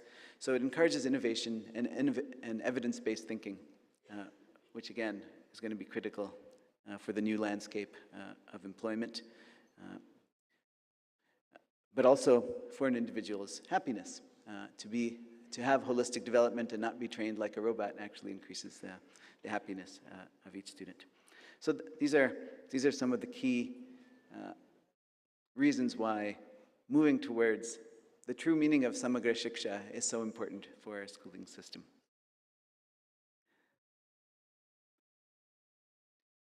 I just want to say a little bit about why multidisciplinary and holistic development of students and why this aspect of the Samagra Shiksha scheme is so important for society and the individual in terms of innovation.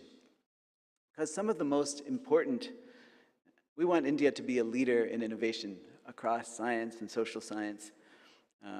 In terms of the environment, we will really need to be harnessing the innovative skills of our vast population of children. And I just want to point out that some of the most important discoveries in human history actually arose due to ideas from one field being used in another. So it arose due to individuals who were trained in more than one subject and could use ideas from one subject and apply them in another. So this is just so critical for India to become a leader in innovation in the world. And in fact, before independence, for actually hundreds, even thousands of years, India's education system was a multidisciplinary and holistic one.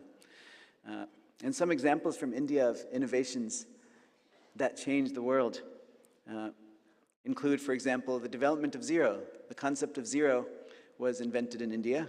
There's this famous T-shirt in India that people wear that says, "India's contribution to mathematics is zero." And that is literally true. Of course, there are many other developments in mathematics in India, but zero is what was invented in India to be able to write any number, however large, just in terms of 10 symbols. And that's something that had never been achieved anywhere in the world before. And that was developed in India. And the history of how it was developed in India is just extremely interesting. And one could talk, there's so much to say, but I'll just describe it to you quickly, which is that the concept of zero in India was in the air due to Indian philosophy. The concept of zero first appears in Indian philosophical textbooks, where the concept of shunyata, the idea that you are trying to empty your mind of ego, of all thoughts, of all emotions when meditating, was first, that shunyata, shunya means zero, that was first discussed in philosophical texts thousands of years ago. And from philosophy, it made its way into linguistics. Shunya is next mentioned in linguistic texts of Painini, where Painini talks about having a linguistic zero, when you have a beat where you're not saying anything, but it's still counted as something. And it's written with a symbol that was introduced then called the avagraha. That's already in 500 BC. And then that linguistic zero was then used in some mathematical context within linguistics by Pingala in about 300 BC. And it was only after that, in about the year 400, that scientists started using the zero. So Aryabhata started using the zero in astronomical calculations and started using the numerals in a form that almost is like today. But it wasn't until the year 628, and this is all happening in India, this development, coming from philosophy to linguistics to astronomy, and finally the first mathematician, Brahmagupta, in the year 628, was the first one to declare that zero is a number just like any other. It should have its own symbol, and it should be treated in algebra just like any other number. And it's in 628 that zero was born as a number within mathematics, and that really changed history. And from there it went to the Arab world, and then to Europe, and now, of course, it's the foundation of all science. So that's a multidisciplinary story, going from philosophy to linguistics to astronomy to literature and then to mathematics. A story that happened entirely within India, and it was because people were actually educated in the 64 kalas, 64 kalaएं, that was the goal of education for hundreds of years. Another evidence of this multidisciplinary education in ancient India was that all subjects were written in poetry, so that even if you were doing science, you were thinking poetically, so you're developing the innovative side of your brain. These are the kinds of things that we could bring back into our schooling system. And of course, Nalanda was one of the great intellectual centers of the ancient world. Everyone from around the world wanted to come and be educated there. It was a multidisciplinary center, which led to some of the best education experiences that any university has ever had. So that's the story of India. Unfortunately, after independence, during the colonial period, the British wanted to educate Indians in order to serve as cogs in the governing system. And so for them, single streaming of students was the most useful to them. We didn't need the Indians to innovate, they thought. We just need them to be cogs in our government system. So that's something that has to change in India, but modern examples from across the globe, X-rays and MRIs were discovered because of space exploration. Carbon dating in history was discovered because of research in chemistry.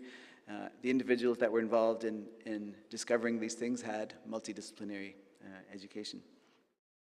Linear algebra, a very narrow area of mathematics, is now so key in developing artificial intelligence tools. And nowadays, in the modern world, most innovative companies are increasingly hiring multidisciplinary experts. They want people who are educated in subjects that span the arts through the sciences. Apple is a very commonly quoted example of a company that just hires across the board, not just scientists or programmers, but they like to hire people who are educated across many different subjects. So there's a famous quote of Steve Jobs. Steve Jobs was famous for his ideas that marry aesthetics and science to produce some of the best technological products that have ever been invented. And when he was asked why the Macintosh computer, for example, revolutionized computing, he remarked, "I think part of what made the Macintosh great was that the people working on it were musicians and poets and artists and zoologists and historians who also happened to be the best computer scientists in the world." So that was the philosophy of hiring at Apple for many years and still is, that led to some of their products that were both scientifically advanced and aesthetically advanced.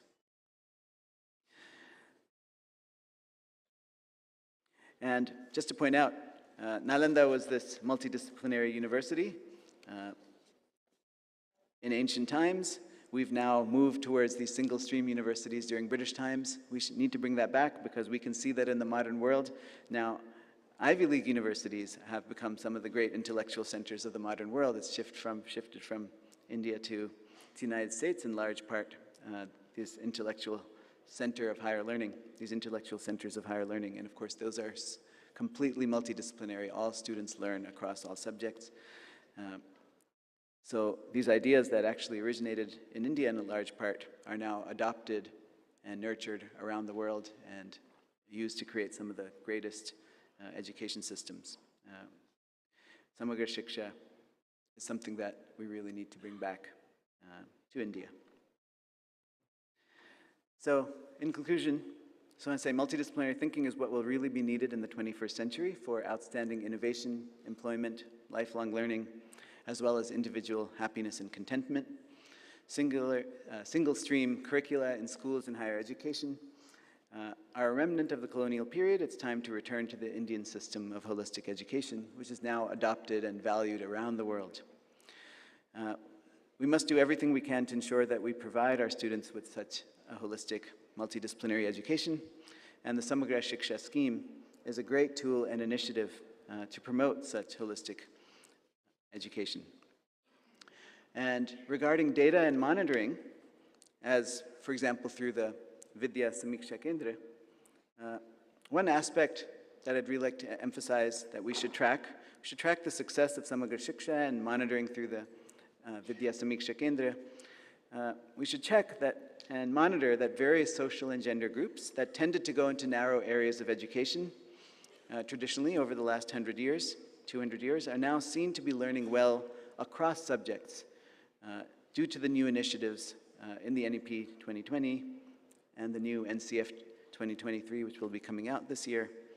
The initiatives in those documents towards holistic and multidisciplinary education, the initiatives within the Samagra Shiksha theme towards these initiatives, we want to make sure that they're really doing what they're intended to do, which is to ensure that students that used to go into narrow streams are now learning across subjects and doing well. And that will, I think, is a really key aspect to bringing our education system back to a top level. So, I'll stop there. Thank you very much for your attention.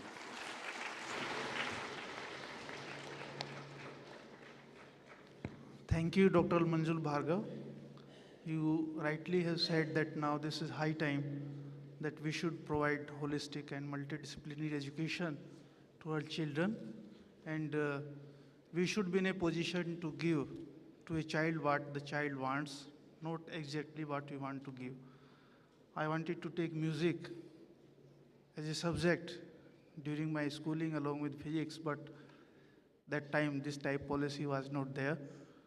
But I am happy that National Education Policy 2020 will provide this opportunity to the next generation. Thank you, Dr. Bhargav. I am sure now that after this insightful, thought-provoking session, our friends sitting out here would be having curiosity, would like to ask few questions. The time is less, but still we can take 4 or 5 questions. So may I request the audience who want to ask any question can raise their hands, and then we can decide. Yeah. So can you bring the mic? Yeah, thank you. Good afternoon, everybody.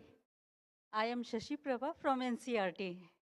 My question is that how can we ensure that each child gets individual attention so that learning outcome is improved, and that also as per his or her learning needs?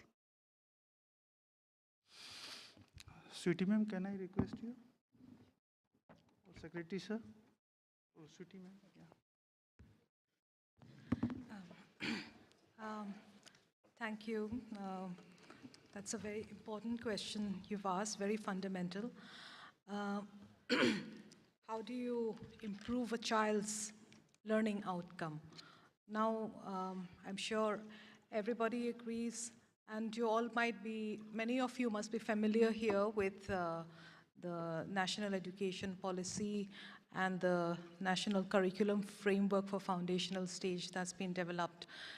These two documents touch a lot upon this ensuring of learning outcomes and improving it. And you would be aware that it's interesting that apart from the domains of education that we know of, like motor and development, physical development, cognitive, language, socio-emotional, the NCF Foundation stage talks about developing healthy learning habits. So it starts from when you're very young. And it has been established through several studies that early reading and writing and math skills, especially reading and math skills, have a lot of impact upon your later learning. And that's why there is so much of emphasis upon foundational numeracy and literacy. And that's why programs like Nipun Bharat have been brought about. Also, what you would have heard of the Vidya Pravesh program. Now, preparedness for learning is one thing, because in the school ecosystem, you are going there with a lot of different diverse backgrounds. One child might be coming from very educated and learned family background. Another might be a first-generation learner. So there is so much of diversity in that. So how do you prepare the child? So the NEP talks about, that's why the importance of bringing in the pre-primary, what we call in the Balvatika, or in other words, preschool, and preparing the children so that they can be, they can accept, they can take on that learning that is imparted to them. But having said that, again, a lot of it comes down to the classroom transaction, the pedagogy that's followed there, the teacher's sensitiveness to the child's needs, and the child's performance, how it is assessed, how it is seen, not just through regular tests that are administered, but on a daily basis. I think that is the crux of the matter. And how to involve the children so that it is not just a mechanical process through project-based experiential learning. I'm sure that a lot of us here are practitioners even of such methods, and these are the things which can help in personalizing the learning experience. Also, I would say that bring in a lot of democracy in the classroom. There's a tendency that children should not ask questions. It's only the teacher who knows everything and will teach everything.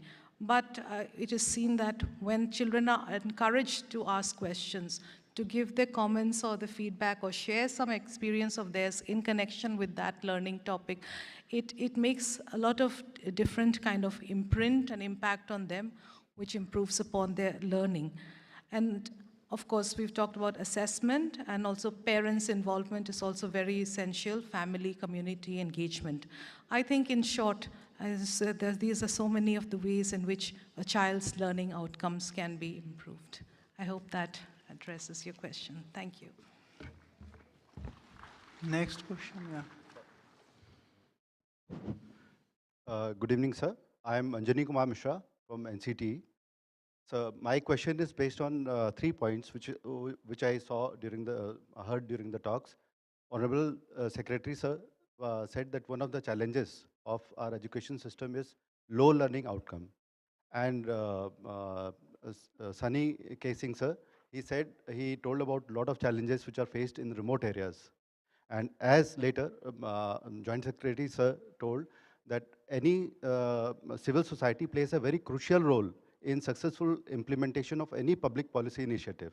So on the basis of this, may I ask, sir, what role can civil society organizations play in helping the teachers in remote areas to improve the learning outcomes of their students? Thank you, sir. Shri Anurag ji. I think, if you recollect, I called it a wicket problem, dusht samasya. So, partly it's dusht samasya because शिक्षा जो है वो बिल्कुल समाज से जुड़ी हुई है. ये एक्सपेक्ट करना कि सरकार और सरकारी तंत्र ही सारी समस्याओं का समाधान है, ये ठीक नहीं है, समाज के लिए ठीक नहीं है. सबको साथ में मिलकर काम करना पड़ेगा. So I think it's a very important role that civil society should play. Specifically, and I'm being very specific, I'm being very, very specific. Civil society can do the following things. One, first of all, civil society organizations, they must themselves have expertise. Good intentions are not enough. NGO होते हैं, civil society organizations होते हैं, अच्छे intention से मेहनत से काम करते हैं, लेकिन अगर उनमें शिक्षा की समझ और कैपेसिटी नहीं है, उसका इफेक्ट नहीं होता है. एक, तो developing expertise is very important for civil society to play any complementary role to the government. One. Two, what is it that civil society can do which the government can't do? The government can do anything. It's a remarkable system. So what is it that the civil society can do which the government can't do? There are two specific things that civil society can do which the government finds hard to do, not can't do, hard to do. One, it can get lots of very energized people focused on one particular problem in one particular remote area. सरकारी system में recruit करके, कार्डर में लाके, transfer करके करने में वो सिस्टम है, उसकी अपना तरीका है. उसमें ये नहीं हो सकता सनी जी के डिस्ट्रिक्ट में इफ़ वी से कि let's get some 15 very good teacher educators, you are from NCT, if we say we'll get 10 good teacher educators from the government cadre into his districts, very hard. But a civil society organization can get 10 good teacher educators and put them there. Over time, Sunny ji can get from the government system, but getting really good people very quickly on a particular problem, the civil society is very good at that. Second, civil society can take the kind of risks, when I say risk, innovation, risks, which the government should not take. The government can't be taking risks on things because it's a large system. But you want to innovate on a pedagogical approach, on a school management approach, on a community engagement approach, whatever you want to do, a civil society organization can take. And Sanjay ji was saying this when we were inside. Any such innovation, if a civil society does, it's important that they are focused that it should be at a cost which the government can replicate. There is no point, if you do, we work in thousands of schools. If we do things which are with lots of resources, which government will not replicate, but it cannot, what's the point? So I think those are key things. Huh? Next question.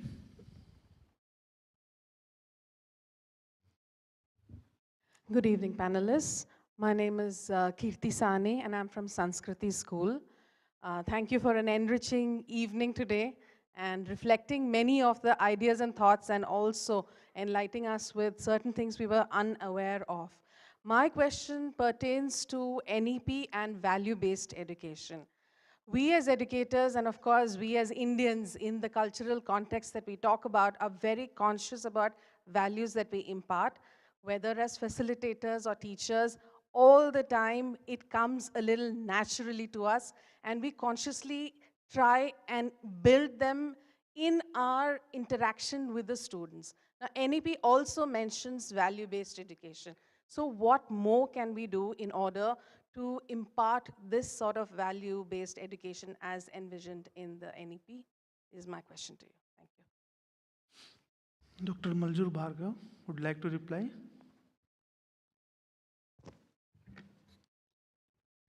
Yeah, thank you for the question. That is actually something we thought a lot about in the formulation of the new national curricular framework.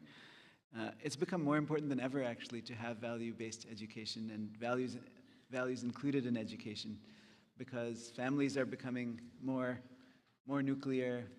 Usually, all parents are working, and so the values that often used to be developed at home are not getting developed now. And so a lot of those kinds of methods of developing values in children need to move into the schools. So what are the best ways of developing those values? There are two approaches that we thought were important, both direct and indirect. Indirect can be methods where inside stories from Panchatantra, Hitopadesh, Jatak tales that are rooted in India, which reflect Indian values and global values. Those stories teach literacy, but as a side product that even the students may not even notice. They're developing values when they're reading those stories. So it can be reflected just in the content. Indirectly, values can be developed. In addition, it's good for students to actually think explicitly about values. So there can be courses on ethics. What is the nature of ethics? What does ethics mean? What are moral values? After indirect ways develop those values in students, it's good for students to start thinking about that, maybe in later years. What does it mean to be a good person? How can I help other people?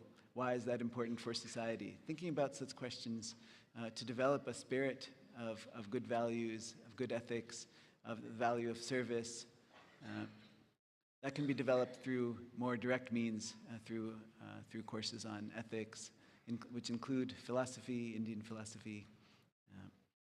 So that indirect and direct way, which is also rooted in Indian literature and the way parents used to teach values at home, if those could be brought into school, I think that will be very important for the next round of curricular changes. Thank you. Next question. Good afternoon, sir. I am DIG Sudhakar Natarajan from the Indo-Tibetan Border Police, that is guarding the 3,448 kilometers border, high altitude borders. I was quite impressed with the presentation given by Deputy Commissioner Changlang, because we have also serving in the same area, and I personally have served in those areas where Deputy Commissioner Changlang had referred to. What was quite impressive was the smart libraries and the virtual reality tours that you gave those children from the border districts. So ITBP has got a great idea from you. We can really implement smart libraries not only in our training centers, but also in these far-flung areas where we have got deployments. So these children can be integrated and they can really benefit from these smart libraries. I used to think library was only books, but now I came to know library can be something more. It can be an interactive space. Secondly, we take children on Bharat Darshan Yatra all over India from these sensitive pockets, border pockets, so that they get amalgamated to the mainstream.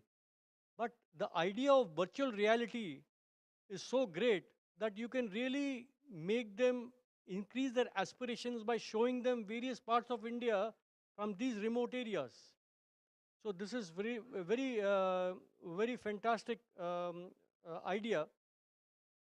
My question to you is that since YTBP role is not only to guard the borders, but also to instill a sense of security in these populations, in these vulnerable villages. Now, there are nomadic populations in the villages, they got children.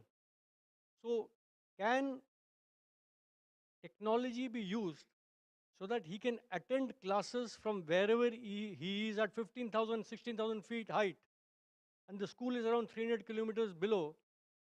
So, can he afford a proper education? Suppose technology is given by our force to them. A classroom is made where you can have a duplicate classroom which is already going on in the plains. So will he get a education certificate? Can he be amalgamated in the educational mainstream of India? That is our main concern. Thank you. That is very interesting question, and means in fact I'd like to say that now this policy is very flexible, and all digital initiatives also are being taken. Whatever you are saying, it's specific to one particular area, and we are working on this. In fact, different frameworks like National Credit Framework also is being set up, which will also take care of this. And in many states, in Himachal Pradesh, we have sanctioned, states come to us, and we, on case-to-case basis, sanctions the projects like this. Satellite channels, we are going to launch 200 channels this year, going to start. And PM Vidya and other initiatives also are there. We are now thinking and planning to make our scheme more flexible. Secretary sir always, he says that give to states, and our child should study actually. And out of school children scheme also is there.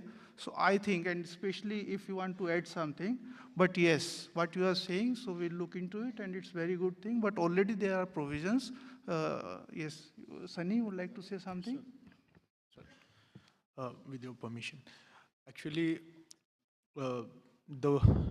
your idea is great, and we are doing it in our district also, in many bordering districts. We are doing it with Assam Rifle because Myanmar border is manned by Assam Rifle. So we are having various programs where Assam Rifle is helping us, training our students for army recruitment exams. Apart from this, they are training our students in sports and many more things. So your idea is phenomenal that we can do it on a large scale. For that, what we need is a resource person.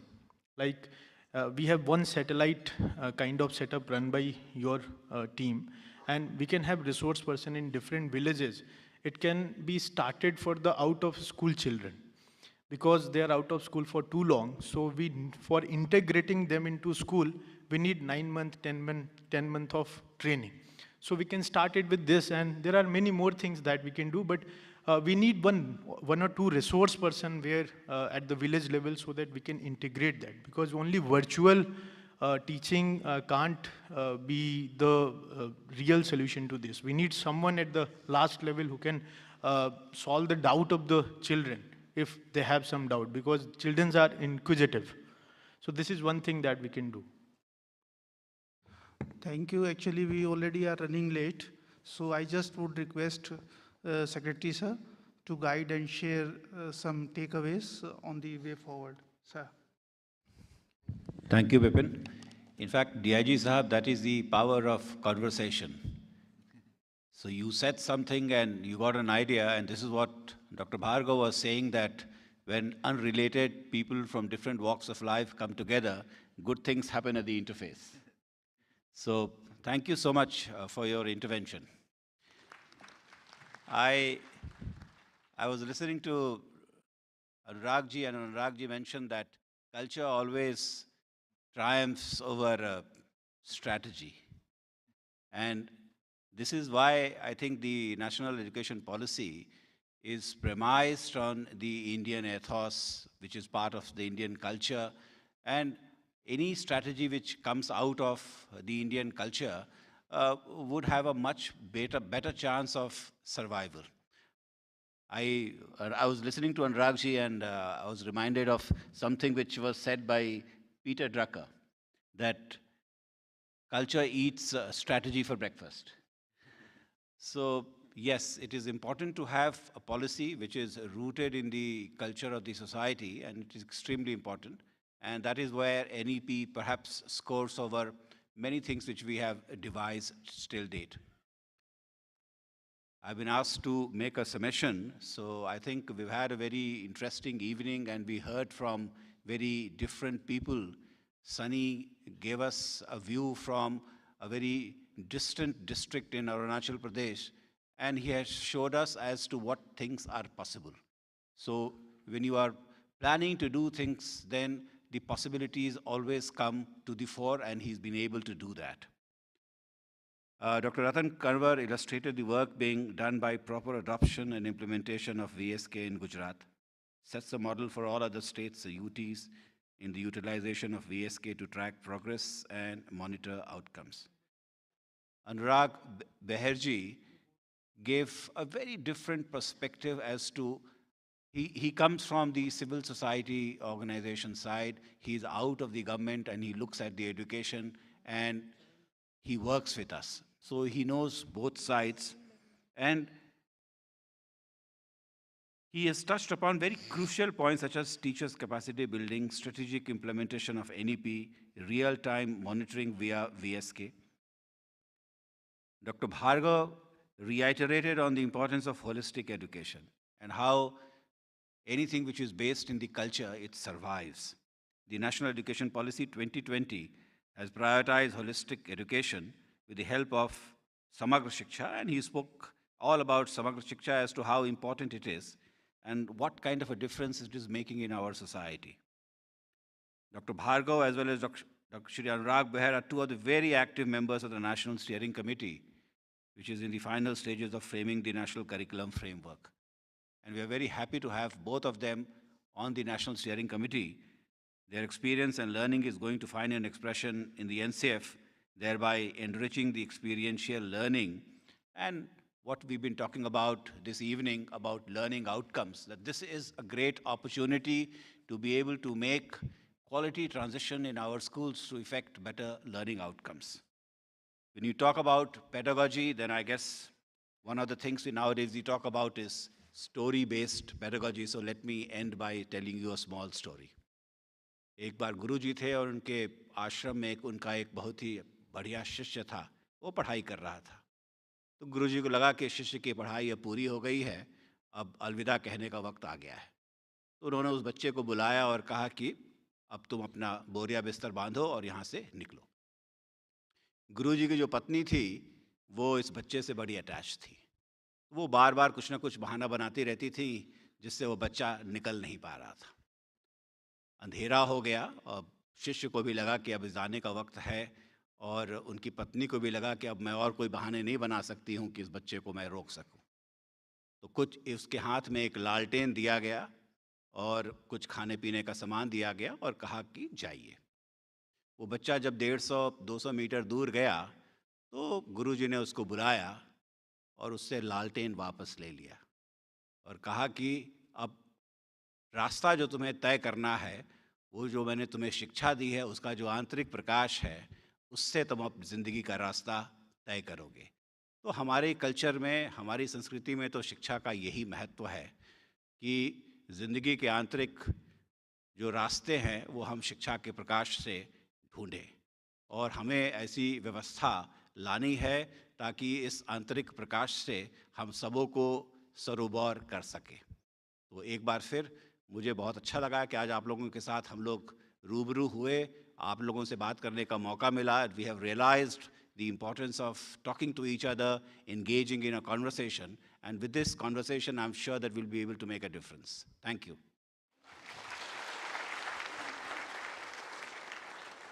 So with this, we come to the end of the session, and it has been enlightening and thought-provoking conversation about some of major interventions, the education ecosystem in last 5 years. National education policy in its futuristic vision has laid the foundation for an education system that will truly prepare the younger generation for the 21st century. But like any other policy, it requires proper implementation and monitoring to show any real and substantial skills and results. The Vidya Samiksha Kendras is one of such initiative that will help us monitor the progress and track students' performance over a prolonged period of time pan-India. I am pleased to share that this is Samak Shiksha scheme of Department School Education has been included this year under the category of PM Awards, and that's why we are having this session today. And on the behalf of Department of School Education, Literacy, Government of India, I'd like to express our sincere gratitude to our Honorable Prime Minister, sir, for this recognition. I'd like to thank Secretary Department School Education, Government of India, Sri Sanjay Kumarji, for gracing this event with his presence and sharing his insights on school education system of the country as well as specific interventions of the government. We look forward to your continuous guidance and directions to reach greater heights, sir. I'd also like to thank our distinguished guests in the panel for participating in the discussion and sharing their experiences and expert opinion. I'd like to thank the teachers who are pivotal in the successful implementation of the scheme. Last, not but the least, I'd like to thank DRPG for organizing this event and allowing us to share our work and hold a discussion on such an important issue affecting the lives of millions of the children in India. Today, this session was supposed to be chaired by the Honorable Minister of Education, but he is not here because of some urgent work. He is out of the town. So I thank Honorable Minister Education, Shri Dharmendra Pradhan ji also. Under his guidance, we are implementing the NEP, and we are hopeful that we will be successful in implementation of NEP in true spirit. Thank you all for attending this discussion today. Thank you. Thank you so much Vipin ji. सिर्फ एक minute के लिए और रुकेंगे sir मंच पे। मैं request करूंगा अमरनाथ जी से, additional secretary department of administrative reforms and public grievances कि वो आएँ, और honourable Sanjay Kumar sir, secretary school education and literacy, ministry of education, जिन्होंने अपनी प्रेजेंस और अपने उद्बोधन से हमारा मार्गदर्शन किया और इस सत्र की उन्होंने अध्यक्षता भी की, इस सेशन को चेयर किया। उसके लिए आपकी करतल ध्वनि के साथ, आपकी तालियों के साथ आभार आदरणीय संजय कुमार जी का। साथ ही Shrimati L S. Changsan, additional secretary school education and literacy, ministry of education, उनका भी आभार। Shri Manjul Bhargava, professor of mathematics, Princeton University, USA, उनका भी हम बहुत बहुत आभार व्यक्त करना चाहते हैं कि उन्होंने अपनी प्रेजेंस से और अपने उद्बोधन से हम सबका मार्गदर्शन किया। श्री अनुराग बेहर जी, सीईओ अजीम प्रेम जी फाउंडेशन, उनका भी बहुत बहुत आभार। बड़े रोचक ढंग से उन्होंने अपनी बात को हम सबके सामने रखा और हमें एक दृष्टि दी उन्होंने। Doctor Ratin Kanwar, state project director Samagra Shiksha Gujarat, उनका भी आभार मेमेंटो भेंट करके करना चाहते हैं हम आपकी करतल ध्वनि के साथ। Sunny Kumar Singh, deputy commissioner, Changlang district, Arunachal Pradesh, जिन्होंने बहुत सारी संभावनाओं के नए द्वार जो है हम सबके लिए खोले हैं और भविष्य में उसका बहुत सुखद परिणाम पूरे समाज को, देश को मिलेगा। और इस सेशन को मॉडरेट करने वाले Vipin Kumar ji, joint secretary school education and literacy, ministry of education, rapporteur and moderator of the session. Thank you very much Vipin ji का भी। और एक बार सबके लिए, आप अपने लिए भी और सभी पैनलिस्ट के लिए तालियां ज़रूर बजाएं, क्योंकि बहुत ही इनलाइटनिंग, बहुत ही रोचक, बहुत प्रेरक और बहुत मीनिंगफुल एक सेशन उसको विटनेस करने का और उसमें बहुत सारे ऐसी बातों को सुनने का हमें अवसर मिला है जो शिक्षा के माध्यम से समाज ही नहीं, व्यक्ति स्वयं और उसके माध्यम से परिवार, समाज, राष्ट्र के निर्माण का जो रास्ता है वो शिक्षा के माध्यम से ही होकर निकलता है। और इसीलिए राष्ट्र प्रथम की सोच में शिक्षा केंद्र में है और इसीलिए इसका महत्व बहुत है। देवी सज्जनों, आज के 16वें सिविल सेवा दिवस के पहले दिन का आयोजन को हम यहीं कंक्लूड करते हैं, संपन्न करते हैं। आप सभी जानते हैं कि कल जो दूसरा दिन है 16वें सिविल सेवा दिवस का, माननीय प्रधानमंत्री श्री नरेंद्र मोदी जी स्वयं हम सब के बीच मुख्य अतिथि के रूप में कल पधारेंगे और उन्हीं के कर कमलों से वर्ष 2022 के लोक प्रशासन में प्रधानमंत्री उत्कृष्टता पुरस्कार, जो एक्सीलेंस अवार्ड है, वो प्रदान किए जाएंगे। समय से आप जरूर आएँ, 10 बजे से पहले आकर अपनी जगह जरूर ले लें, ये आप सबसे रिक्वेस्ट है। आपका बहुत बहुत आभार, आप सबके लिए बहुत सारी मंगल कामनाएं। Thank you very much for being with us. बहुत बहुत शुक्रिया आप सभी का।